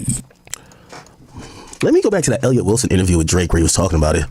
Drake, Elliot Wilson interview, Kendrick. I remember it right here, right? Much? Nah, I feel like that's it. It's like, you know, he's the new guy to love, and of course, I mean, rightfully so. He's super talented, you know. But thank you. But he's but he's like, you know, he is the underdog that's extremely hungry. You know what I'm saying? Ruger Red, thank you for the gifted. And he's doing his thing really well. And that he's doing his thing really well. You know, he's a nice guy. He's you know, can you see all the little subtle little sneak dissing he doing over here? Verse was, he's giving people like moments, you know, like that verse was a moment to talk about. Are you listening to it now at this point in time? Okay. And then it was real cool for like, you know, a couple weeks. But like, if I ask you, for example, like, how does that verse start? No, do you remember? No, and like, now mind you, it'll go on in Complex and Rap Radar, give it like verse of the millennium and all that shit or whatever. But like, just hating, right? So a long time ago, he hating, right? So he was hating how hip hop embrace Kendrick Lamar. Well, you know, Complex to give him verse of the millennium, but you know, whatever, you know. So he was hating on Kendrick a long time ago. I'm just saying, it's like, you know, I remember like somebody like asking me, you know, or maybe it was you that was like, is Kendrick Lamar your biggest competition like in this generation or whatever? And I think that Kendrick has like the utmost potential, man. Like, you know, I see Kendrick tomorrow, I'm gonna dap him. I didn't feel the way about that verse. I get it. I get the moment. Like, you know, he's a good guy. And yeah, it just seems like Drake is downplaying it. It doesn't seem like he's salty. No, he's salty. He's downplaying it by being salty. You know, he's trying to act like he ain't dissing him, but he has dissing him. Yeah, very passive aggressive, very catty, very sneaky, right? Definitely. Nigga, you ain't slick. Everybody can read in between the lines that you low-key dissing him. But you're thinking that you're uplifting him. You know, he's a hungry guy, you know, he's up and coming, you know, he's a nice guy. Nice guy. What the fuck? Salty here. It seems like he's downplaying it though. Like, I know that verse had no malice behind it because I saw him 5 days later at the VMAs and it was all love. So it's like, he didn't come on there on some wild, like, I'm in New York, fuck everybody, don't look at me. Like, I'm the king. So it was one of those things, it's like, I almost wish he had come in there on that shit because I kind of lost like a little respect for the sentiment of the verse. If it's really fuck everybody, then it needs to be fuck everybody. It just can't be halfway for the sake of the people. You know? Now, let's pause it right there. And obviously, yes, Drake did talk about this. There's another interview with Angie Martinez, I believe, and I think he did a West Coast or another interview that he talks about as well. I'll say this, and y'all gonna say I'm glazing, and if I say I'm glazing, it's fine. But I think I'm being honest. But my honesty comes with why I've respected Drake, despite, like, I don't know what you think his record is in battles, but I've respected the fact that he's always taken on challenges, right? I've respected the fact that him being a bigger artist, he could have ignored a lot of people and he still battled just for the sake of the sport. So when he says, well, he's trying to look into it as, wait, if there's no meaning or malice behind this, like, what are we doing? This isn't something that could really go on and do anything. But if you're standing on it, we could battle. I think that's what he's kind of hinted at, and I respect that. Now, granted, now, after all of this battling shit, you're probably thinking about it differently. But if an artist is saying, I think he was trying to figure it out then. Yo, Dot, are you trying to get into it with me? Like, I do respect that. That is hip hop, right? And that's why Kendrick said this is supposed to be a friendly fade. We should have kept it this way. But Drake, the one that got personal, so Kendrick got personal, right? I don't think Kendrick just, it's competition, right? Just competition. You say, all right, you number one, you on top. All right. Let's see if you really deserve that spot. That's it. Obviously some of y'all gonna be like, no, he's just being light skinned, which I can't change your mind. I'm saying, like, for real, that's just how I feel. I still like, when it comes to competition, I'm more worried about consistency. I'm more worried about bodies of work. I'm basically talking about, like, there's one guy who's up every night thinking about how to get better and how to do things bigger. And that's Kanye West. He's like, he's always gonna be the guy. Yeah, he's kind of downplaying Kendrick in a sense of saying, yo, I'm having not just only a moment, I'm making the most incredible body of music that everyone's singing from here. You got Backpack or niggas who like lyrics are rapping my freestyles word for word. You have all the bitches in the clubs, they're singing my song. Like, my music is affecting the landscape, like, completely. And y'all are now acting like this guy who did one moment, which is Control, is like on that level just because of one verse, right? Now, granted, historically, and what's that line go? It's funny how it was crazy how, like, one verse could fuck the whole game up or whatever. So that is a thing. But I think Drake was always trying to, like, say, bro, this guy's not on my level or even near to me. And it's kind of crazy that y'all are even hyping it because y'all like this verse and it's a moment that his either body of work or everything else that I've done is competing with this guy who literally the only reason why he's mentioned in this moment is because of this verse. I think. But what the craziest thing about this is people act like Kendrick wasn't already doing his thing before the Control verse. What are you talking about? Like, they acting like what? Kendrick was already an established artist then. Like, I don't understand this sentiment. Like, he's a up and coming artist now. This is his shot. What? He was already doing his thing when he dropped a Control verse. Like, it's just crazy. I think that's what I'm coming up with. But I could be. The disrespect is crazy. Analyze, right? I just trying to outthink and outdo, All right, so there's another interview: Drake, Angie Martinez, Kendrick. And by the way, I'm gonna finish playing the punch stuff, okay? Where is it? And the neighborhood. Oh yeah, this was a West Coast one. He did it with Big Boy. Down right now, man. Control the record. People still banging it, man. Where is Drake at with Control? I'm probably like as done as like the rest of the world is with that record. Like, I think it came and it went. You know what I mean? And not to discredit it, like, it was a good moment. But at the end of the day, it's just like it was like one of those sort of like fleeting like Twitter frenzies that like it was cool for what it was, And I'm just into making, like, my thing is like I like lasting power. That's my thing. I want you to still be listening to this album in the summer or next year. Where I want this to stay in your car, stay on your mind. It's like not even about the music. You know what I mean? It wasn't even about like the content of it. It just seemed to be about like all the and all the talking at the time. And now everybody's like over it. Nobody plays it. It's just like whatever. But I think that's because it wasn't a single, and it did what it was meant to. It had people listening to lyrics and excited about hip hop. And you and Kendrick are good as far as like the albums and doing records with each other. Did that kind of, when you heard your name, did you feel like, man, like that was kind of disrespect, or did you feel like, our names were just kind of thrown in there and it was? I feel like he made a decision. You know what I'm saying? And it was a decision to make. He was like, man, I'm either gonna go for this moment because I know it's gonna be a big moment, or I'm gonna like take heed to the fact that I have real relationships and I'm gonna like not do that. Because like I'll be real, like I thought of doing that before. I thought like, man, it'd be crazy if I just went off on everybody. But it's just kind of like, where does it really get me? Then what? And what I kind of hear him trying to allude to is he's saying that, like, he feels like Kendrick is like almost cheating his way to this relevancy argument by just name dropping. They used to accuse Game of doing that. Game was known as the name dropper rapper, right? Where you drop a bunch of more relevant people. So y'all gonna act like 50 ain't did what he did? Like, stop the selective outrage. Like, nigga. What about how to rob the industry with 50 Cent? Nigga, name drop everybody. Name dropping is a part of hip hop. Like, I don't get it. People get mad when they do hip hop shit. I don't get it. People's names or just even relevant people at all, and now people are tuned in. By the way, you know who also did that very early on? 50 Cent. 50 Cent dropped a record called How to Rob. I just said that. I literally just said that. How to Rob. Nigga, he name dropped everybody on that shit. Like, come on, man. Like, niggas acting brand new. If y'all are upset about that, then y'all must be new to hip hop. All right. I can't have no conversation with no person that's, oh my God, he name dropped it. Everybody does that. Well, not everybody, but that's not a surprising thing. So what? And when he dropped How to Rob, he was talking about, like, I don't know if you guys ever heard the record. So I know some of you guys love hip hop here, so you should know 50 Cent, How to Rob. People were super upset at him. Not really upset at him, but like, I think he had mentioned DMX. DMX had like dismissed him and everything. But he mentioned all these people, right? So he said he would rob Kim Porter, Diddy, Bobby Brown and Whitney, Brian McKnight, Keith Sweat, Mace, ODB, Foxy Brown, Jay-Z, you see Trackmaster, Stevie J. Like, he named so many people. DMX, Joe, Timbaland, Will Smith, Jada, Silda Shocker, Master P. And a lot of people, the response from artists, Jay-Z said, go against Jigga, your ass is dense. I'm about $1. What the fuck is 50 Cent, right? And what that did for 50 was that it kind of validated him. That like the artist kind of heard him and they responded. Who else? Corrupt. He responded. Missy Elliott, she responded. Wyclef responded. And there was something about yeah. Anyway, a lot of people responded. Okay, so I think Drake is almost kind of saying, yo, a nigga just name dropping, but that's like a really weak, cheap way of getting some type of relevance. Relationships, and I'm gonna like not do that because like, you know, I'll be real, like I thought of doing that before. You know, I thought like, man, it'd be crazy if I just went off on everybody, but it's just kind of like, where does it really get me? Then what? Then every time I rap, people are gonna expect me to be confrontational, and when I'm not, then it's not entertaining. You know what I mean? It's like it kind of puts you in a box a bit. So I don't think that put Kendrick in a box. I don't know if I necessarily respect it. You know, we all make decisions. I'm sure he'll be good. He's talented as you know what I'm saying. He's gonna have another album and another opportunity to take the world by storm. So he'll be all right. You know what I'm saying? Even if it doesn't feature, you know, any of the names that he mentioned, which it probably won't. To be honest with you, I don't know who's gonna go back from that and be like, yeah, let's do let's link up and nah. You know what I'm saying? But he'll be all right. You know, he's a talented dude.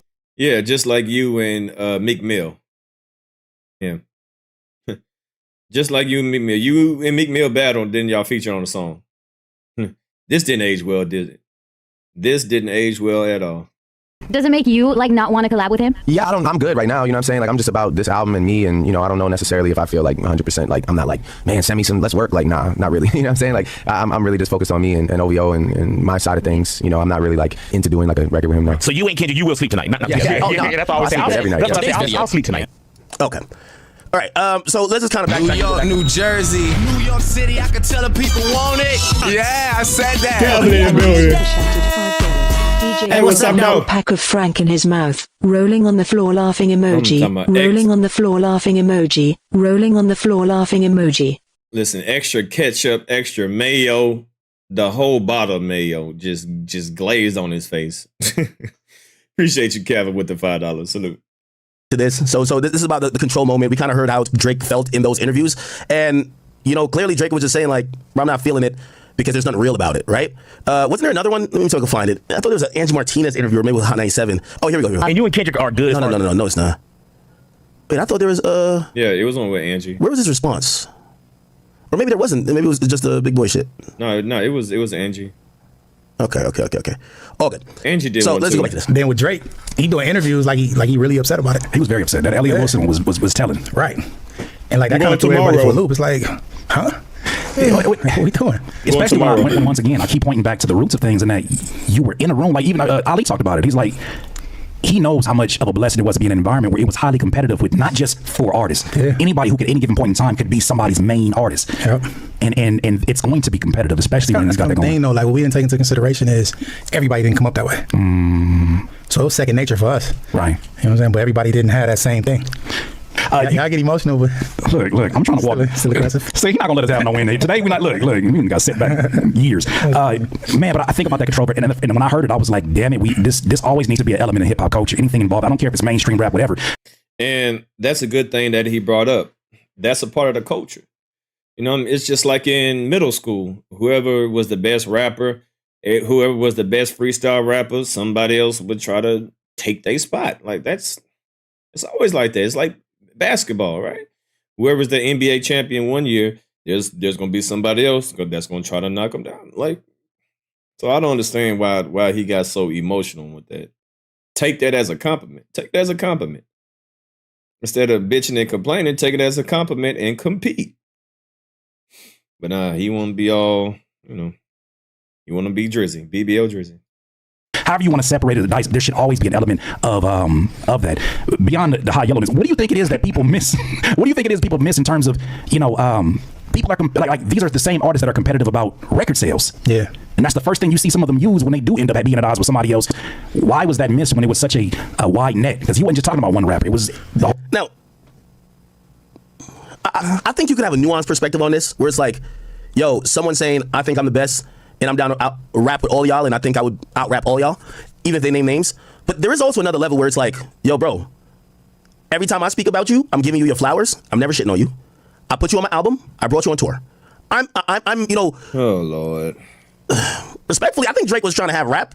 Like how, you know, remember when NBA players used to really dislike the nigga on the opposite team, and now Draymond Green and LeBron are best friends? You know what I mean? When they play each other, of course they compete, but they're best friends after the game, right? And Draymond's basically defending LeBron anytime anybody talks shit about him, right?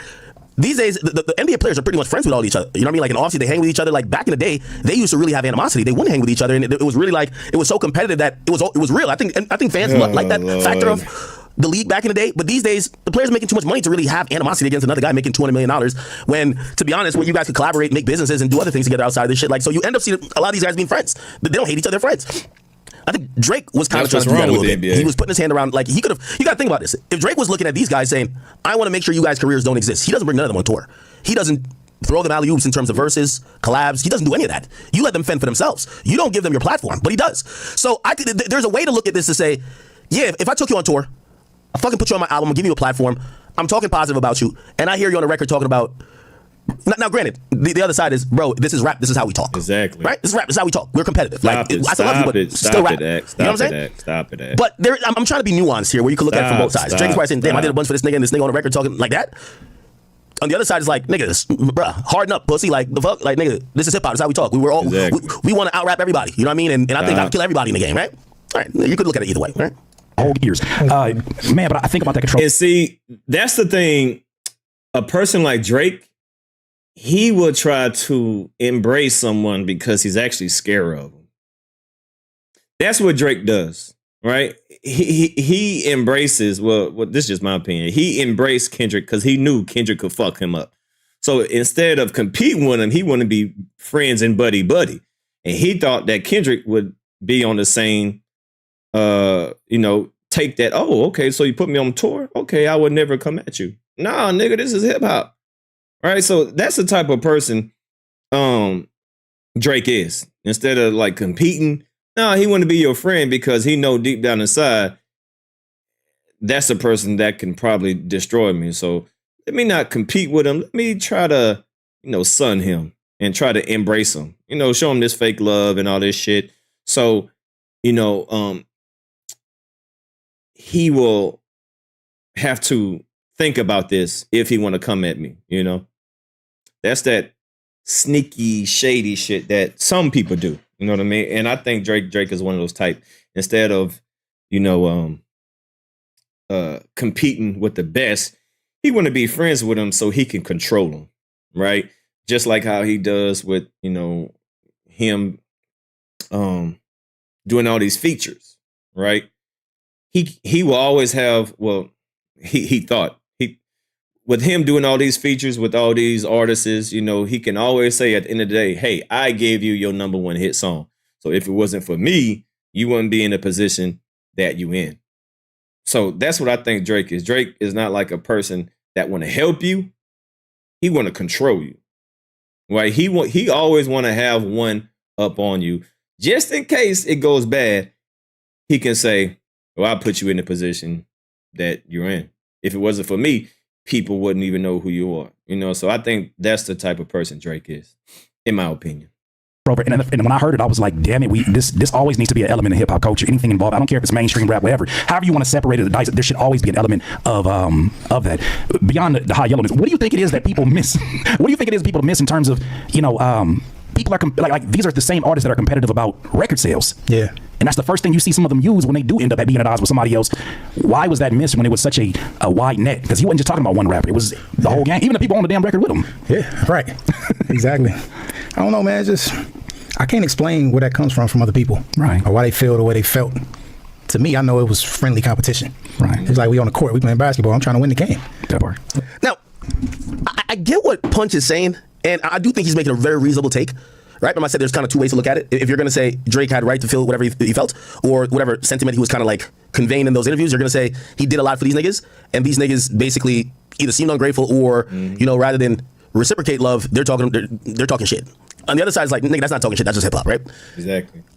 If you have either one of those opinions, but more so the latter, Well, why didn't Kendrick feel the same way when J. Cole defended himself against the Like That verse? So Kendrick drops Like That, and J. Cole drops a 7-minute freestyle, and he pretty much disses Kendrick, and almost it kind of seems that he's not like Kendrick is not fucking with it. It's not like it's like, oh no, it's all good, bro.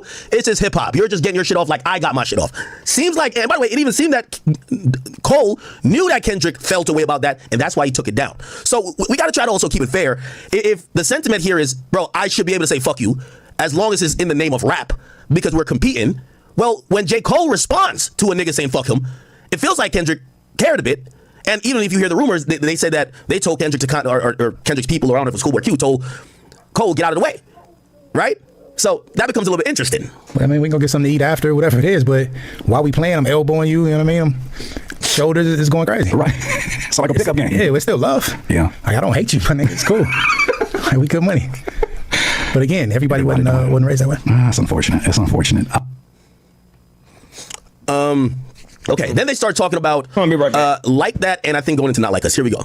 I want to dive more into this category now. So, over the years, we as a listener saw what seemed to be subliminals thrown on both sides. Yeah. Or even at least could be interpreted as that. And, because we don't really get a lot of interviews from that, or we don't really get, or the other folks who are involved in it are not as direct, we never really know until we knew. Yeah. As it is approaching to that time, I'm curious, what was the energy like internally when the Kendrick versus Drake battle first kicked off? And let's talk about specifically with that Like That verse. It had been bubbling for a while. Right. You know what I mean? We was pretty closed mouth about it. And say much, you hear little subliminals. But I got to the point now where I'm like, I'm gonna speak on it if somebody asks me. Right. Because now it's about legacy. You know what I'm saying? Like usually we just let things go how they go. Right. We know what the truth is or whatever, but now it's like, okay, I speak on certain things. So I was I think I was just getting ready to go out of town on tour with SZA when Dada came by the studio. So I didn't see him, I missed him. And he played the record for Top. You know what I mean? And I talked to Top, he told me a little bit about the record, then I hit Dot. I'm like, it's going down? And he said, yeah. Punch looked like he smelled like hot dogs. Bet you Punch can barbecue good. Let's see what's up. Hey, what was his demeanor? Laughing. See, that just makes it even more crazy. What you mean laugh? Just this is... People think that it's so serious and this whole thing. Like, that stuff is funny. This nigga's from Compton, California, bro. That part. You know what I'm saying? Like, where you grew up at, it's... Yeah, Punch looked like, he could barbecue some ribs. Boy, shit, sausage, boy, season the hell out of some goddamn boy. Make some sloppy Joe, pause. And it, boy, his brisket be on point. I don't know, something about him just make it look like he make a good brisket. Serious over there. Right. You know what I'm saying? You getting shot at, you getting home invasions, you getting gang wars. Hey, we talking about music, bro. So it's like, it's funny. Right. You know what I mean? So if I hear the record, I'm like, yeah, it's up. It's go time now, baby. But it's still for fun in the spirit of competition. Right. All right, here you go, nigga. Ain't no big three. It's this. What was your impression when you heard first person shooter? Did you hear it at that point? Or were you even, was it even on your radar? I know you got a lot of responsibilities as, with working with SZA, but was that something that came on your radar at first too? Honestly, not in that way. Right. I heard it. But I mean, the nigga Drake do so many subliminal shots, it's like, I can't keep up. Like, for real. These are facts. These are facts. And they dope too, don't get me wrong. Like, the boy can rap, for sure. But it's like, I can't keep up and try to keep dissecting. So it appears that he's basically saying that the tension with Drake and Kendrick was bubbling up, but it was primarily bubbling up through these subliminal disses that, obviously Kendrick was doing his own, but Drake was definitely probably throwing little jabs there. Probably. Which I would imagine, Kendrick being a wordsmith himself, he probably knew which ones were aimed for him. I'm wondering why we don't get to the real shit, which is, if this is supposedly true, right? And I got the word that it probably was, that Drake was trying to get him on the record, Kendrick, and Kendrick basically was on some shit like, never fails. Every damn time he go live. It ain't like he burped. Like he drinking this and Yes, the carbonation from the beer is gonna make you burp. Like but nigga, no, that's your stomach doing backflips. That nigga, you got diarrhea guts. Like, bro, you need a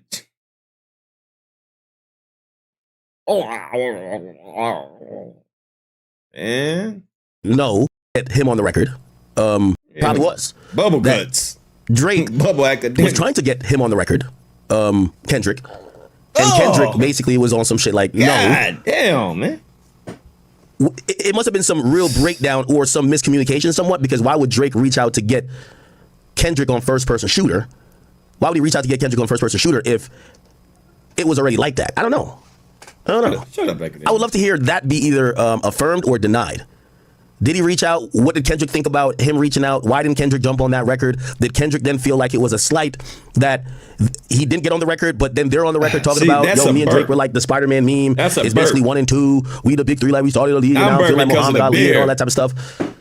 Yeah, I feel like those answers might only come from Kendrick. Let me see.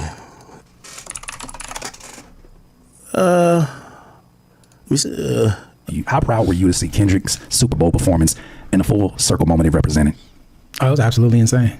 Yeah. Yeah, it was, man, truly a full circle. Okay, here they're talking about push-ups. My first response was, it's not enough. It's not enough. It was cool. It was cute. I see where you're going. Right. But those angles not going to be enough. How simple as that?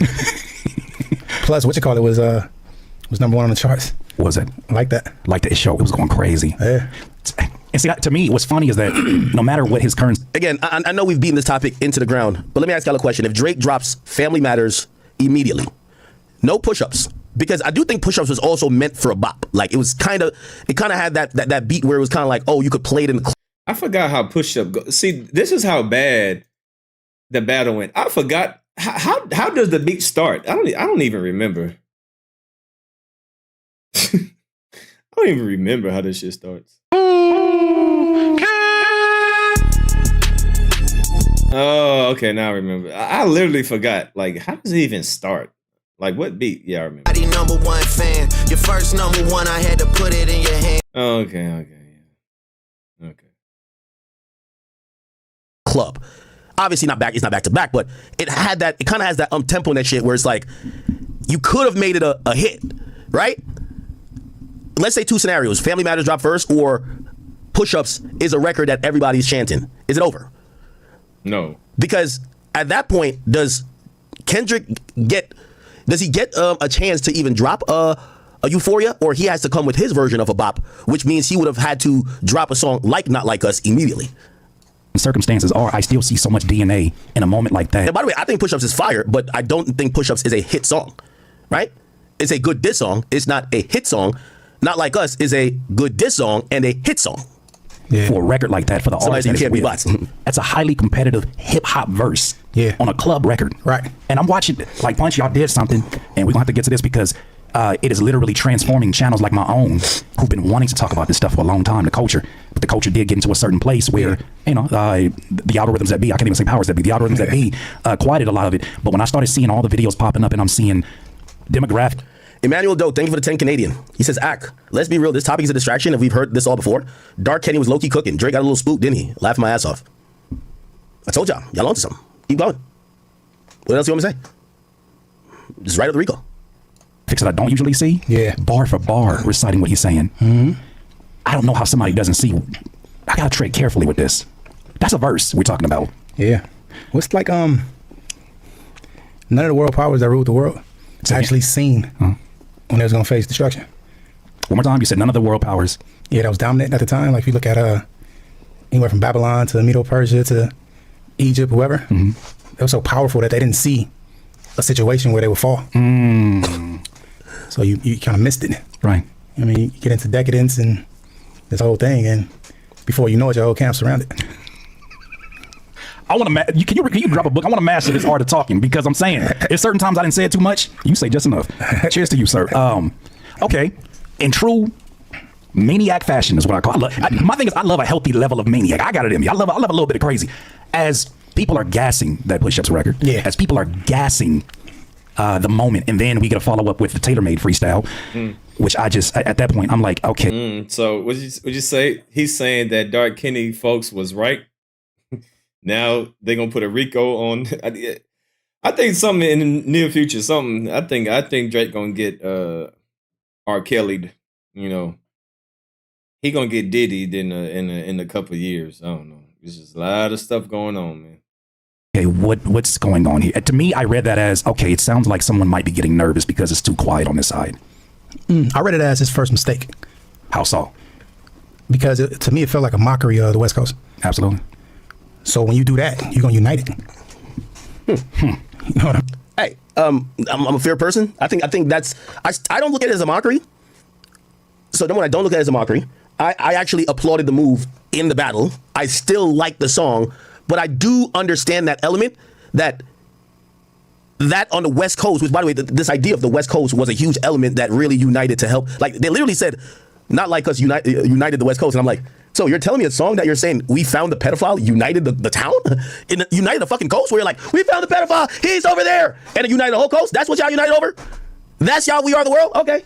But I could see how those moves turn to like maybe some centrist idea of, yo, nah, you using Snoop's voice and Pac's voice acting like the West would ever be supporting you and would go against our own.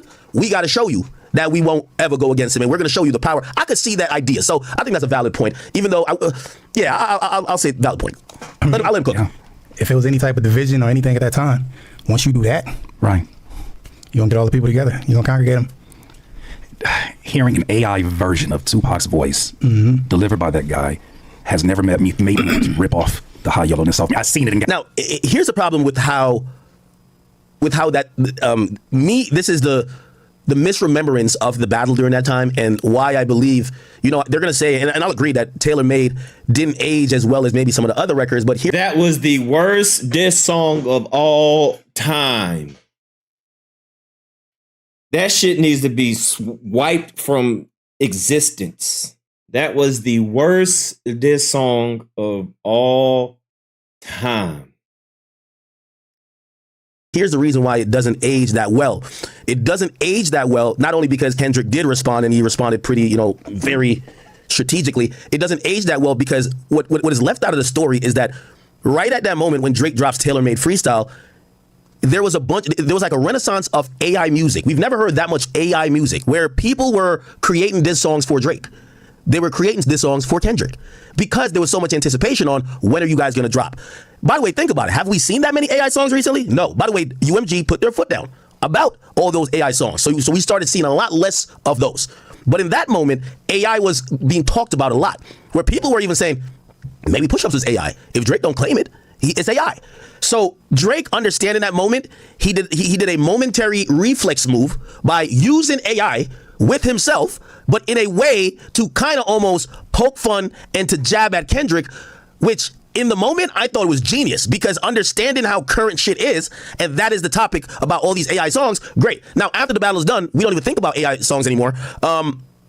You get to rewrite the narrative about TaylorMade, right? TaylorMade, the narrative about it now is that you dropped this song thinking Kendrick wouldn't respond, pompous as hell, and you also said, use the one line, use the thing they say about me on the Joe Budden podcast to try to come at me, which is the underage stuff, and then Kendrick says, okay, it's probably a minor, right? So that's how people have rewritten it, but I didn't look at it like that. I don't know what you guys think. Let me keep playing. Got cringe when I seen it, because I said there's no way in hell. And then you're saying, but see, here's the added element. Stop. There's no way you can justify that bullshit ass song. It's complete garbage. Complete ass. Complete dookie. Diapers. Complete sewage. That is the worst diss song of all time. That shit needs to be wiped from existence. All right, no Spotify, no YouTube. Drake should put out a cease and desist anybody who plays that song. He should put a cease and desist out on his own record. Anybody play that shit, I'ma sue you. If I was Drake, I'll sue anybody that play that stupid ass song. Take them to court. Defamation. Something, I don't know.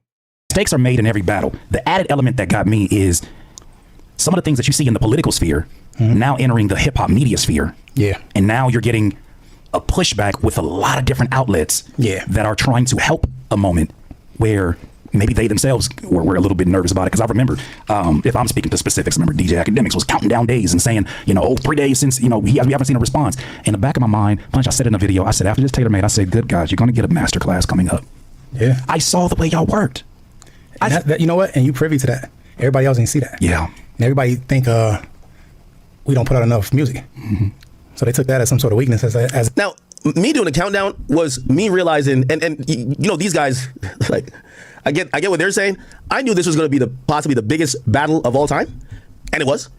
And the moment Drake put my name on the song, or put my voice at the end of the song, it literally said to me, Ak, this shit is going down on your platform. So I was determined to make sure Kendrick didn't run. No, nigga, you're gonna. So I know they're acting like I wasn't counting down for Drake. I mean, that's talk to Drake about like what he was thinking at that time. Yeah, I think I did. But I'm counting down for me. Listen, that was the most beautiful time. I think Joe Budden me and him got some action, but there was no more people in media but me. I loved it. I loved every minute of it. I wanted it to happen again. I mean, of course, I didn't want the shooting part to happen, but run it back. I love when Kendrick said I was compromised. I'm still compromised. Perfect. So the countdown was no. Like, I mean, I had the same sentiment Drake had, and I guess that Drake was rapping about. I wasn't doing it for him. I'm doing it for me. No, Kendrick. I need this damn response. And then when Kendrick dropped the response, and then he comes with 616 and he says, I see the vibes on Ak. He looks compromised. I'm like, yes. Everybody's gonna count. I did a countdown for Drake too. I did a countdown for Drake. They give a fuck. No. This is the hey. Not that I wasn't solidified already, but the biggest rap beef in history. I don't even think it was Drake and Meek. I think it was Jay and Nas.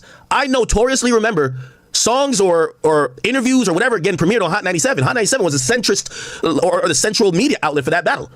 All I know is forever and for always. I don't care if they hate me. I don't care what they try to do to write me out of history. Whenever y'all mention Drake and Kendrick, y'all gonna always gotta say it happened on Ak's platform. And I'm good with that. I'm a legend. I'm good. I'm good over that. That was a career making move. I'm good. Thank you. I'm good. And that's really what it was.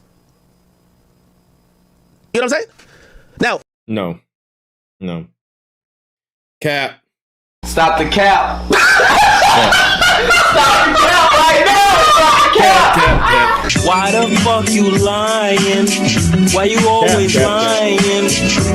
Oh my God. Stop fucking lying. You ain't got to lie, Craig. You ain't got to lie. Ain't nobody lying. People would know. People are not gonna know you for the battle. People gonna know you for being the ultimate Drake OV ho. That's what people gonna know you about this battle. How much you was glazing Drake. All right, that's people not gonna be like, oh yeah, AKADEMIKS. No. People, we can go back to your videos and see how you reacted to Drake and how you reacted to Kendrick. People ain't gonna be thinking about AKADEMIKS when they think of Drake and Kendrick. And if they do think of AKADEMIKS, they're going to say, oh, yeah, that's the Drake Glazer. Yeah, AKADEMIKS, the Drake Glazer. Oh, yeah, that's going to be your position in this historical run. Oh, AKADEMIKS. Oh, the Drake Glazer. Oh, okay, yeah. That's it. Granted, do I believe Drake was probably wondering what it was? Yes. Now, here's the thing. And I think some of Drake associates said this, so I'm not saying anything that he ever said to me privately, but this was a sentiment and also rumor. I believe at that time when Drake dropped Push-Ups and then he dropped TaylorMade, there was this long-standing rumor that Kendrick had cooked up a diss track for him that was years old, but it was so crazy and it was gonna be like a one-hitter quitter. And Drake was trying to like get him to release the song. So if you had asked me, I think Drake had TaylorMade, maybe not TaylorMade, Family Matters cooked up in some sense. And I think Family Matters, maybe the first song, the first part of the song that he teased at the end of Push-Ups, I think that was, he was like, all right, whatever song this nigga drops, I'm gonna drop this. So I'll do a tease, but I gotta get him to drop this bomb. Because that was the word. Kendrick is sitting on, which by the way, I don't think he used, if that song really existed, I don't think he used it as battle at all. Maybe he used some lines from it, but I think he cooked up fresh. And Drake had no songs in the vault for Kendrick either. So they both cooked up fresh, I believe. But there was this idea that Kendrick had a song, and people in the industry were talking about it, saying, yo, Kendrick got this song for Drake that if he drops it, yo, he's taking Drake's head off. Drake heard that too. And I think Drake was like, all right, cool. Well, what will be the strategy here? Well, if we get into it, I need to get him to drop his atomic bomb quick. Because if he has like this bomb of a song, that people have just been gassing up. Once he drops that, and we continue past that, he's gonna have to out hit me. And it looked like it don't feel like that was what Kendrick did at all, honestly. Listen, man, people overlook Meet the Grams. I don't know why Meet the Grams don't get the credit that it deserves. Man, Meet the Grams was the nail in the coffin for me. All right, Meet the Grams. I thought it was over. Before Not Like Us, I said, holy shit. I said, oh my God. Damn. Meet the Grams don't get the credit that it needs to get. It was over after Meet the Grams. I didn't even need Not Like Us. Not Like Us is just a commercial diss hit. Meet the Grams was the nail in the coffin for me. I said, holy damn. So to me, the battle was already over after Meet the Grams, right? Not Like Us was just, putting the dirt on the coffin, putting the tombstone on, getting the flowers, the preacher having the word, that's what Not Like Us was, but he was already dead. Meet the Grams put that nigga in the dirt. All right. That was Meet the Grams. That, whew, boy. As if nobody's working. Right. And you yourself just said Solo would take a few weeks off, come back and put half an album down. Absolutely. It's like, for sure. This is the environment that you're second guessing. Well, me being privy to it, I couldn't even see that. Even if you go back to it, right? Yeah. That put out an album every year and a half. Right. For years, all the way up to damn. Right. You know what I'm saying? The only delay was contracts. Big Steppers. Big Steppers, right. Okay. Why did the TDE guys never admit that the reason, Kendrick didn't take 5 years to write an album. He was just trying to get away from y'all niggas. And what I mean by that is he was trying to go build his own shit. Okay? He was trying to go build PG Lang. And I've gotten really good word that it wasn't, because we heard Mr. Morale and the Big Steppers. That shit sound like it took 15 minutes. No, I'm playing. But it sounded like it took 6 months. 6 months to create, right? It didn't take 5 years. The nigga was trying to get out of a contract. Now, did he keep it pretty, I don't know if you want to call it P, or he kept it pretty clean, where you didn't see him online. We've seen Wayne online saying Cash Money is whatever, or cussing out Birdman on stage. We never seen Kendrick disrespect TDE, disrespect Top Dog, disrespect Punch. But were they working out these details? And also, not only with TDE, I would imagine, it's with Universal Interscope, right? Hey, we got to figure this out. And I would imagine Kendrick's like, well, I'm not dropping again until it's figured out, because I'm not re-up. So if I'm not re-up, I'm going to have to leave. And if that's going to take some while, sometimes the contracts might have some years that you are still under contract. All right, cool, I'm not dropping here again. By the way, that's also a ballsy move. I would love to hear the inside outs to it. When you think about moves like that Frank Ocean made with Blonde, right? That way of finessing the music industry is such a bold move, but a confident move from an artist that knows he's the shit. You know that you could get out of this situation, and finesse here, but fans aren't going to call you whack because of how you got out, because they know you're going to give them great music. Kendrick, I think how he waited for 5 years, I thought that was a bold move too. Except even though anticipation did kind of build. This Damn was such a great album. Anticipation built by him not dropping, but it's still a bold move to be like, yo, coming off my biggest successful album, sold 603,000 records first week, I'm not going to drop for 5 years until I get the fuck off of TDE, build my own shit, help my cousin get on, and I do it on my terms, and people are going to have to wait. And if people got tired of waiting and they're saying, cool, I'm not that interested in Kendrick's music anymore, fine, but I'm going to just double down on my convictions. This is how I want to do it. So I give Kendrick credit for that. I would love to hear the reality behind it. Right? Every time they talk about it, they just act like, nah, he just took 5 years. Man, it took 5 years because he was trying to get away from y'all niggas, man. And when I mean get away from y'all niggas, get away from being signed to someone. He wanted to own his own shit. Right? He wanted to own his own shit. In that time, we had a full pandemic. Right. You know what I mean? Which people don't account for. Right. So it's like you got to give at least 3 years to that. Because you don't know the state of what's happening, what's going on with the world. Right. So from that, the narrative became, you don't put out enough music. Like, oh, you didn't do the history. Yeah. You missed the whole thing. This is why we're jumping around, because now I get to put a pin in this and say, I remember when Dot was dropping music all the fucking time on Two Dope Boys. Absolutely. And it was like it was to the point where he would have a single for his single for his single. Yeah. If you want to look at it from the old terminology of a music industry, putting out music was never the issue. Never. This idea that Kendrick didn't drop for 3 years, or for 3 out of 5 years in a hiatus, is because of the pandemic. It's completely BS, right? I think we acknowledge that. And it's still not the issue. Right, we see that now. Yeah. hit the bomb on that one, Sean. I think we've seen. those of us who are big fans of what Kendrick does, man, it's dope for me to be able to separate me getting to know the person, but then also getting an opportunity to enjoy this and be like, yo, that what I went to Pac for. Yeah.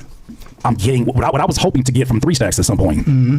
He found a way to do it in his own way and make it his own story. Here comes the glaze. And from day one, he told you what the mission was. Yeah. And never strayed. Never strayed. Stuck to being honest. Stuck to being talking honest. about Then, someone glazing? That the waiting nerve of period this is nigga. so diabolical. Talk about somebody Because glazing. When things started to like, you he ain't coming back outside. We're done here. It got quiet. Yeah. And then Euphoria drops. Here come the glaze. I'm sure that you heard Euphoria beforehand. What's crazy is, like I said, I had to go on tour. Oh, you had to go on tour? That's right. Okay. So I'm in Australia when the kick off. Exactly. The glaze master talking about somebody glazing. Okay. All right. Wait a minute, slow it down. I'm gonna be honest with you, and I think I said this before.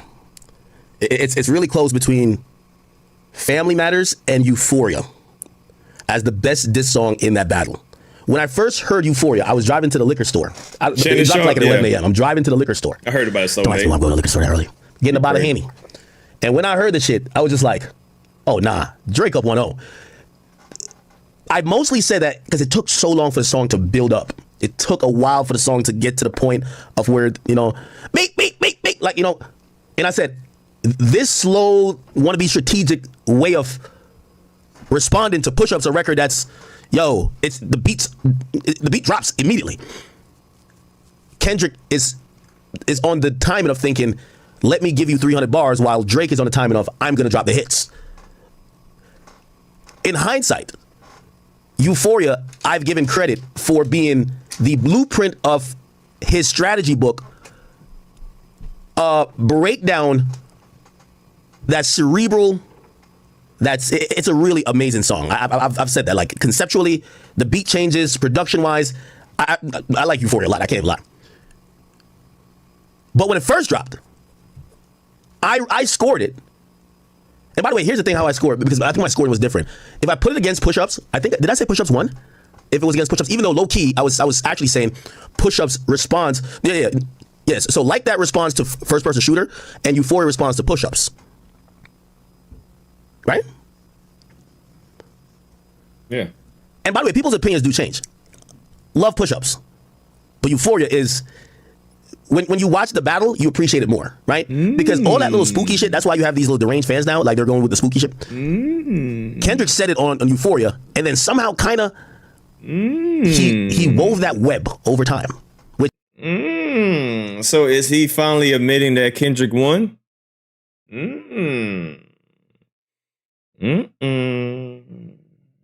Well, everybody already knew that he won, but, you know, AKADEMIKS still lives in this world like, you know, it didn't happen, but sounds like AKADEMIK is now a believer.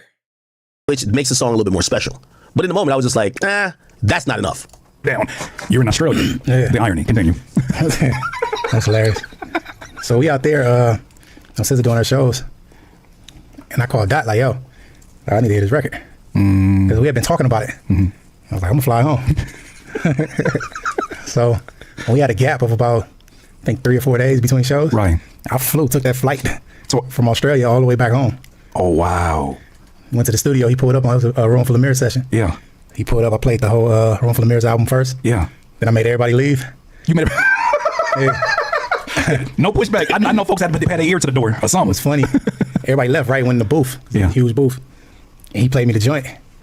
It was playing through the earphones in the booth. Oh, so they could, oh, wow. Anyway. So they had to act like they didn't hear nothing. Like, oh, wish I could hear that record. Right. There was rumors that there was an 18-minute version of that. Had you ever heard anything about that? I don't know the length, but it was definitely longer. Really? It was definitely longer than the version that the world got. Yeah. So there's a lot of stuff that didn't make it on there. What perspective can you give us about? Look, he over here tripping out. That longer version is probably gonna leak. I mean, Tupac had a longer version of Hit 'Em Up, and an unredacted one where he was calling out other people, right? Where I think he does Jay-Z and shit like that. Y'all remember this version? Like, I think it leaked eventually. Tupac longer version of Hit 'Em Up. This is Jay. I wonder why they take. I definitely want to hear the longer version. Ooh. I definitely want to hear the longer version. Hopefully, it does come out eventually. Hopefully, it does come out eventually. Out him dissing Jay.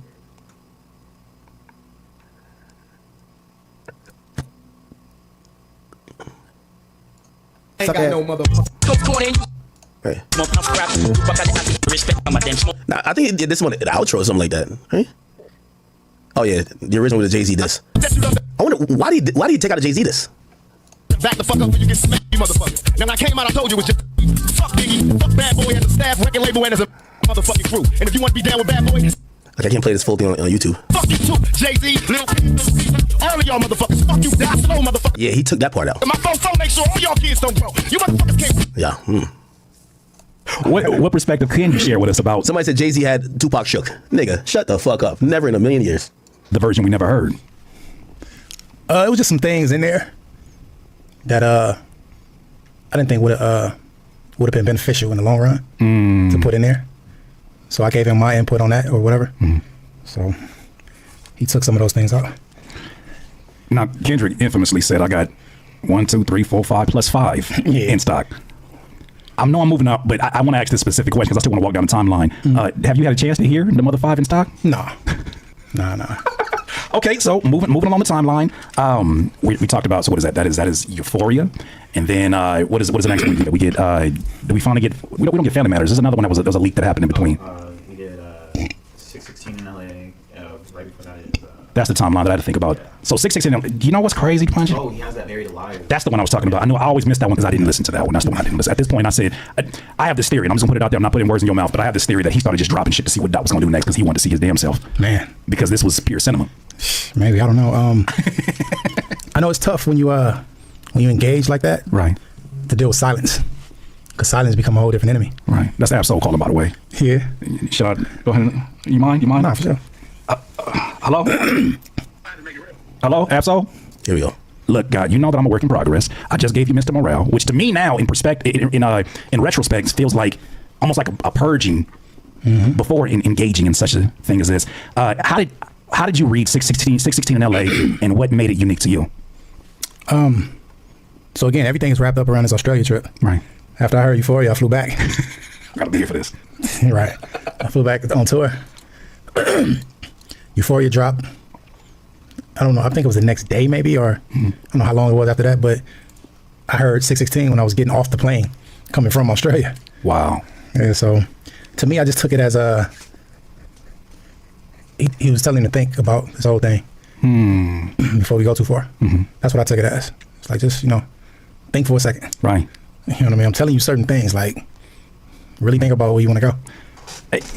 I know I skipped a step, but to that warning, there were certain lines that have been crossed by Drake, in my opinion, and we're especially knowing from where we're from. Yeah, and just really just as men in general. Yep. When you get the family involved in some of these narratives, when you literally speak on family and business partners, you say all of these things that you're saying, I just remember just sitting there shaking my head and saying, I just don't know if the guy understands who he's in a battle with. Yeah. But again, I don't think when you're so successful at certain times, right? I don't think you see everything. I don't think you take the time to really consider what's what. You don't think it makes you more because I said it before. I seen a picture of you, Jay-Z and Bill Clinton, right? And you looking real comfortable because you're like, I'm supposed to be here. Yeah. You've seen some of the most elite performers in their arena. You are one of those, right? Like you are to me one of those. You when they talk about Barrett Gordy, like you have to talk about a lineage of folks who have been able to build and create and help artists along the way. Like what you've done is something that generations will talk about. But you've seen different perspectives, and I would assume, being that my money's not like that, that you become more safe or you become more strategic about these moments because of how easy it is to be lost in your own. Yeah, but again, that comes with your background and your character and who you are. Like I can't speak for him personally. Sure. I can speak for me, and certain things I would look for is based on how I grew up and how I was raised.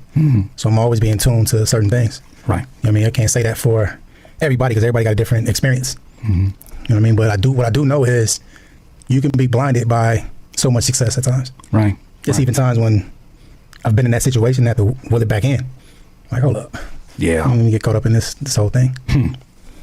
That's a great point. And it leads us into probably a moment that some will say for his side was a moment where he, I guess, finally decided to take it serious in some people's eyes with Family Matters, and one that felt a little bit more direct, and one that felt like he was, attempting to, I guess, get into more of his lyricism bag to a certain degree. Yeah. The thing that struck me about that song, because shout out to my dog Stevie Crooks. He always says like the problem with the audience is that they get too quickly hypnotized by the beat. Yeah. and they don't really necessarily pay attention to the things that a lot of us are paying attention to, and they don't see what the substance is. I listened to that and I was like, all right, here we are now, 4 songs in, and we're talking about Buried Alive, and he still hasn't done the Drake thing. Yeah. There's no singing hooks. There's not even a back-to-back or a charged up situation. There's no club records. I know you can't speak for what his strategy was, but how you interpret seeing that approach now that we're at Family Matters? Because it's a very different approach than you've seen with Pusha T and all these different folks. I had the same, excuse me, I had the same thought with Family Matters that I did with push-ups. And it was that it's not enough. It's not enough. What makes it not enough in your eyes? I think another mistake that they made was giving the idea that they was going to push this red button. So I think when you did that, you built the anticipation a bit too high. Right. You know what I mean? So now people have expectation. Right. Like, I'm finna hear some stuff now. You finna push the red button. It's over now. Right. And when that happened, then what you call it, drop right after? That's a good idea too. I agree. I think Drake definitely saying, yo, don't let me tell them, don't let me do it to you. And then it ultimately was something that I think most people just didn't believe, right? They didn't believe the kid is not yours, and they didn't believe the you beat your girl shit. Well, okay, to that point of the red button. And I'm talking about just generally overall in the culture, because if they believed either or, it would have been a big thing. Instead, I think it was only like parroted by most of the people who like Drake. But the culture wasn't like, damn, no way. Kendrick is taking care of another man's child. Look at this like affair, blah, blah, blah. And they were talking about that like that. Y'all stay pretty even keel no matter what's going on. Y'all don't let the elements around you change what your strategy is. In that situation, when you hear that, do you think there's a part in Dot that says, all right, it's time to lock in? Or is there like okay, you were doing this, let me over prepare for what that may be? Or is it just, I already know what I am and I'm confident what's about to happen? The latter part, you already know what it is. Yeah. Like, people were saying that wasn't a battle track tested. Where did that narrative even, and it came from people who don't battle rap. They just didn't know. Yeah. You know what I mean? I mean, he wasn't battle rap tested. Like, we're talking about in hip hop. Like, the idea of battle rapping, like, say URL or just actually say you're rapping against someone like in a studio somewhere, is very different than how you play a rap battle with another, mainstream rapper in the industry. Like, it's very different. There's a lot of moves. There's a lot of things you have to do. And who does Kendrick take on? Like, he would drop songs. The niggas would respond that he calls out. Then he would never respond back to them niggas. Right? The nigga dropped Control. There was at least 4 or 5 people who responded. If he would be battle tested if he said, I Meek Mill, handle this, or all those other people who responded by at least trying to engage with him. I didn't see him engage. So I think that's where the idea comes from. Speaking on things that they didn't know about. Right. When I saying that, I'm listening like, yeah, all right. I hear you. But it's like, Dot was fully prepared. You know what I mean? With songs written, he was fully prepared. Right. You know what I'm saying? So, I don't know, man. But it's like, you got the anticipation that his red button, that thing drop. Okay. Oh, you got dirty. Doing 4. All right. Yeah. Let's go further. And further he went, because damn it, after that song, they couldn't even have enough time. There wasn't enough time for them to put a piece in the oven. Yeah, for sure. There wasn't enough time to even put a piece in the oven. You couldn't even watch your favorite sitcom because damn near less than 30 minutes later, Meet the Grams happens. Oh, yeah. Here's where I, as a listener, say, this is what makes somebody like a Dot so dangerous, is that you I still don't feel like throughout those songs, and maybe you read it differently, I didn't hear an angry Kendrick in that. I heard one that was like, I'm warning you. I'm telling you. Okay, let's have a discussion beyond this show. Let's talk about the person behind this performance. Because now you involve in my manager, now you involve in family, now you're doing all of this stuff. Okay, well, let's really talk about you. And Meet the Grams was something where it was like, it's an Alchemist beat. It's just, again, you mentioned the anger, right? Yeah. This goes back to an earlier point. You got uncles get killed. You had friends get killed. Right. You know what I'm saying? You got jumped. We're talking about records, bro. Yeah. So there's no anger there. Right. You know what I'm saying? Battle tested, that's battle tested. It's battle tested, yeah. You know what I'm saying? It plays a part in your whole mentality. And that goes into what you do from here on out. Right. So you talking about clashing words. Playing devil's advocate, for those who say, well, the elevated stage that this is being done on, does put your legacy out there, look in a certain way. If it doesn't go, because we've seen this flip for other people. Like, I hate to use examples, but the way that it turned for Ja Rule, the way that this could very much be a make or break moment. And no different. It's funny, no different from like corporations in that when I think it was Jack in the Box said that they had better fries than McDonald's and they almost went out of business. Yeah, that's when the Jack head exploded in that old commercial. These are very risky moments, and when you're saying certain things about me, about my reputation, not that provokes anger, but at least that does create a new element of emotion. I imagine. No, not at all. Unfazed. I mean, you gotta think about it. Like, before that whole battle situation, Dot highest moment commercially was Damn. Like, Humble was a diamond single. Right. I think it's almost double diamond. So he experienced all the success you can experience in hip hop. Right. At that level, at that point. Right. So this battle was just extra. You know what I mean? It's almost like, you know how they say NBA players, you can't be one of the greats unless you get in a slam dunk contest. Right. That's how I kind of read it too. Because I'm like, at this point, we know he is on his own. For sure. With the team and everything that's been, like, we know that there's no doubt about that. There's nothing about it needs to happen. But you know how the analysts, I can see that. It's funny how much the shit that's happening in hip hop media mirrors the stuff that happens in. I can see that. I kind of like that. I kind of like that comparison. You know, it's like Jordan. It's like a LeBron. You know, everybody say, LeBron, how come you ain't do the slam dunk contest? Right? All the greats did the slam dunk contest. I can see how you put that. Sports journalism. Yeah. And that if LeBron James loses this game, his legacy is on the line. Right. And it's like we're just going to negate everything else that came up, conveniently negate everything that came before that. That's human nature, but nah, it don't work that way. Yeah. You know what I'm saying? Your legacy is based on a career span. Right. It's not based on one moment. That moment is a part of the legacy, but it's not the legacy. Mm-hmm.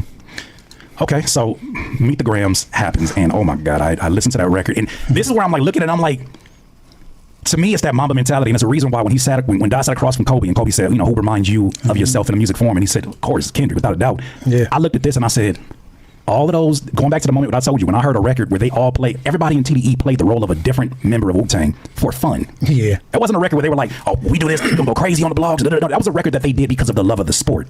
Hey, that's the song. I was on that song. You was on that song too. Wait a minute, who did you play on that one? Or who was you? No, I gave them young boys a run for the money. Oh, you did. That's why I don't buy it. When y'all hear you talking, I'm like, Punch know he nice. Punch we know he nice. Because I'm listening to a Room Full of Mirrors record this morning. And I was like, it's a certain demeanor, it's a certain confidence that you gotta have to talk like this. Yeah. And like I try to tell artists when I do music critiques. Yeah. Ali said this too. He was like, there's a certain level of confidence that is built within your silence too. Mm-hmm. A lot of rappers try to overtalk the moment. Okay. In those moments where you just like, I just want to get to the not like us. No, it is for me. And it just hit me that nobody can do me better than me. To a men's or they can't do me. Basketball analogies. Up to I need. Hey Curtis, I need you for a record. Yeah. You need me to do what? We got transparency. Sure. Man, that's incredible that I'm talking to you after reacting to all of these clips, and they're like, man, shut up, bro. You ain't gonna get no interview with nothing. Yeah. How you feel right now? Stupid. So Kendrick circles the block and comes back with Not Like Us. Mm-hmm. A day after, like I said, this whole thing happened in 5 business days. I don't think people will recognize how quickly of a wrap up this was until we do the 1 year anniversary this next coming week. Not Like Us. Yeah.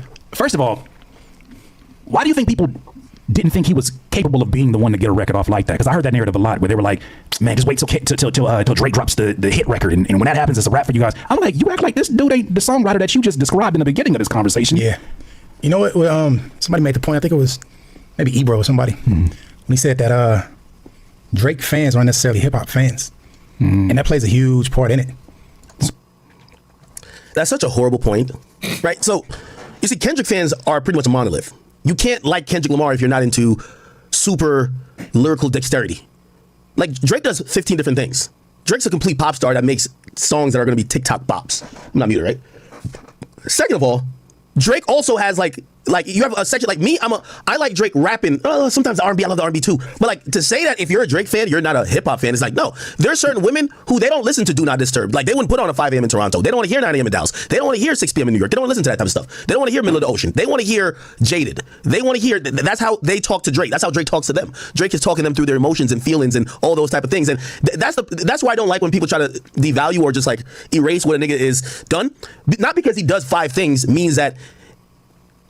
No one who likes him for pretty much the main thing. That's why he's relevant, if you ask me. It's because his ability to rap, right? So I do think Drake has a bunch of fans that are hip hop fans. But does he have certain fans that just might want to hear him sing? Yes.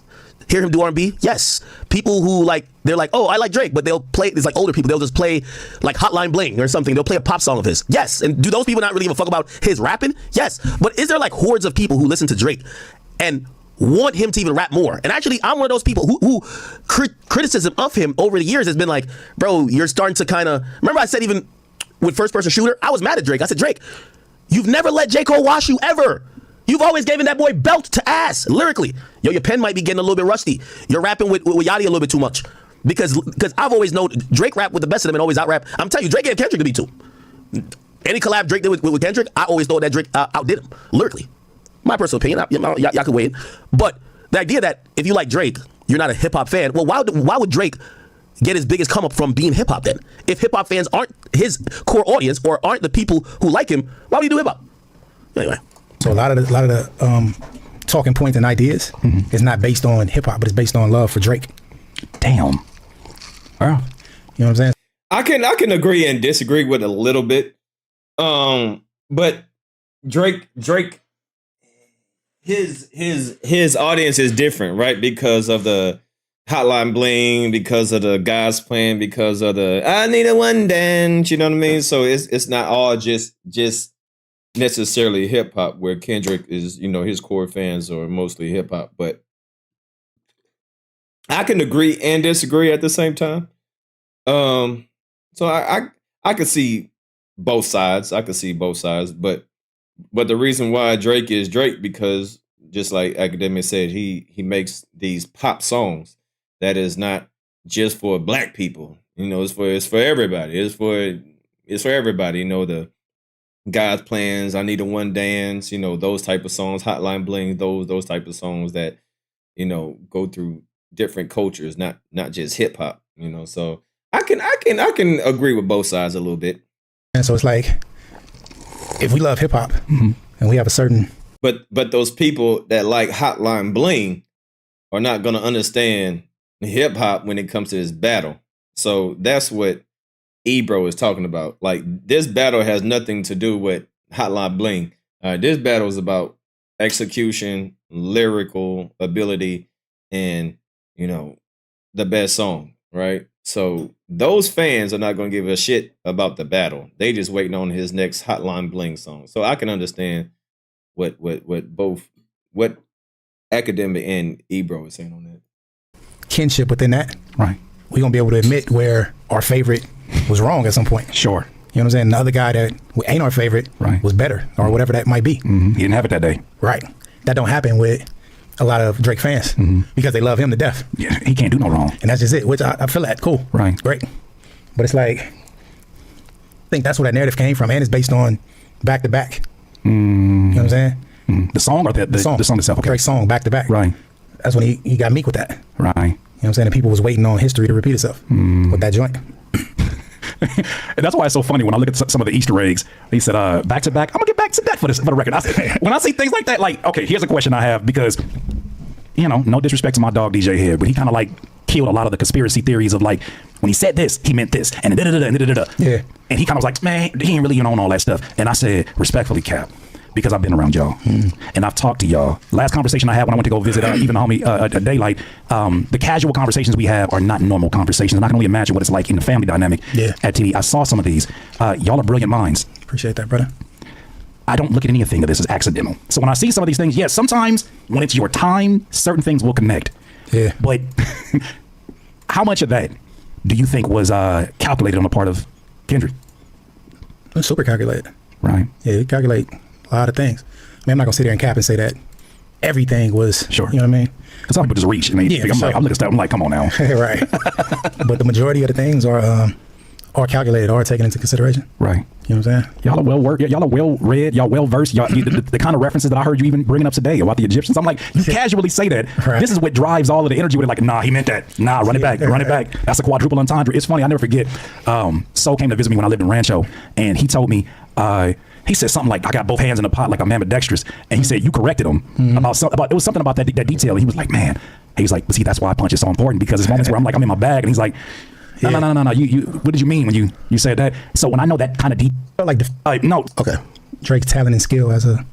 By the way, I still also think that people, I think it's hate that people say that the Hard Part 6 is trash. I don't think it's trash. I think people weren't feeling the angle in a diss battle to not be on the offensive and to be on the defensive. Garbage. What are you talking about? I'm not a pedophile. No. I think people felt like, it was a different tone to the songs and a different tone to what Drake was putting out. I think that's why they call it trash. Lyrically, that song's not trash to me. No, it is not trash to me. It was garbage. It was garbage. And for the record, I gotta say, I'm probably the most unbiased when it comes to this situation. Like, I respect Drake's talent and skill as a songwriter, as a MC. Right. You know what I mean? All the success he had. Even conversations I've had with him, like, always been a cool dude. I had to clear this is a record for him or whatever. So, like, I don't have no beef or malice towards him. Right. He's battling my guy. So, what you think is going to happen? It's up. You would do the same thing. Yeah. So, you know what I mean? But when I heard that record, it felt like defeat. Like, he felt exhausted. Yeah. Like, vocally on the record. That's why after I heard it, I wouldn't put it in good battle. Oh, you put it on Twitter, right? Yeah. I remember that. It did feel like, I mean, he did that at a time where it was like the other record was taken off in a way where even if that wasn't a diss song, that would become the primary focus of whatever company is attached to it, because that song took off with gasoline draws. Sounded Here's my hella theory on Hard defeated. Part 6, which I thought was really interesting. After, as the West Coast might say, after Kendrick marked that nigga out, I'm just playing. After Not Like Us dropped, and he said, this person in the crew, this person doing this person this, and I feel this way about you. Drake decided to do his own addition to the Hard Part series, which anybody who's a fan of Kendrick understands how important these records are, as almost like photos in a photo album. Yeah, for sure. To remind you of where I'm at, right? And as he gets to Hard Part 6, so calling again. Hello? Are you there? Oh no, he gone. He gone. Okay. No, so he might have butt down me. Okay. You know, I think we got it. Okay. All right. Not bad. I think that's a perfect place to leave this conversation at. I am glad that Punch spoke on it, because honestly, we're not hearing a lot of talk to give context, and it kind of does give context because, you know, Punch is one of the closest people to Kendrick, and, you know, at least he gave us some background info on what was happening at the time. Real quick. And I really hope one day Kendrick sits down and does an interview and really just gives us, or maybe he does a movie or something, or maybe he does like a DVD or something, so he could break down. Well, he'll probably do that like years from now. You know what I mean? It ain't gonna be no time soon when Kendrick, you know, sits down and do an interview and really discuss the details, or maybe he'll do a DVD or something like that. Hopefully he does explain his mindset during that time, and really, like, you know, or maybe he just want to leave it up for everybody to, you know, conversate and to speculate. But I really do hope one day, probably no time soon, you know, because he's on this crazy run, so it's no point in him doing it now. Probably like another 5 years from now, something like that, he'll probably sit down and, you know, talk about it, you know, once everything kind of settles down. And, you know, because I think Jay-Z and Nas, they eventually, you know, sit down and talk, but I don't think Kendrick and Drake gonna sit down and talk. Hell no. You know, but I do hope one day he will break down, you know, his mindset, and, you know, kind of highlight some of the things that made him do the things and why he did it in this fashion. And, you know, hopefully he can break it down one day. But until then, get ready for tomorrow!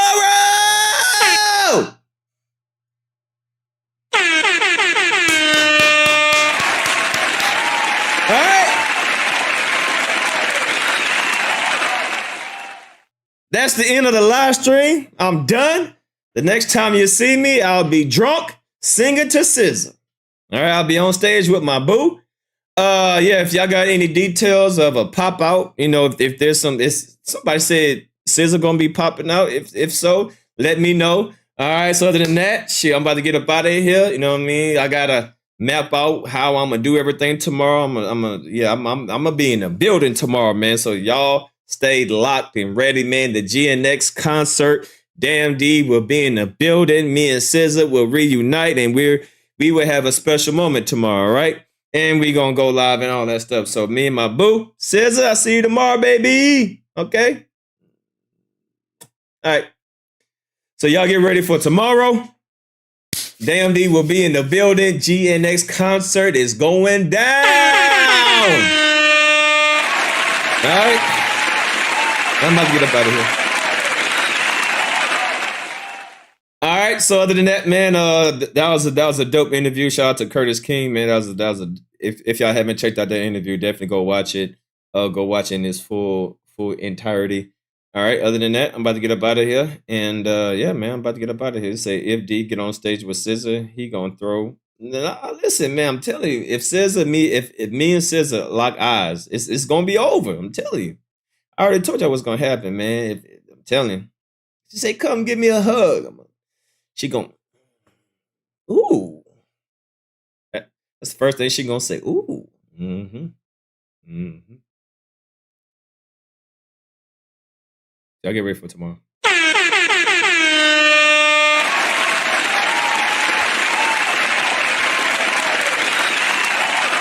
All right.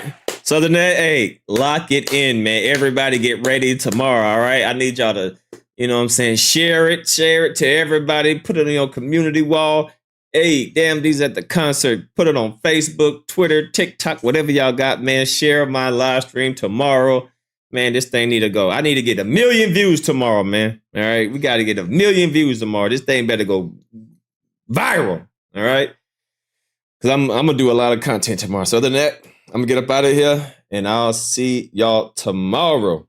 Y'all get ready for tomorrow. Tomorrow it's going down. Right. So salute, man. Appreciate the love. And I'll see y'all tomorrow at the concert. I'm gone. Peace.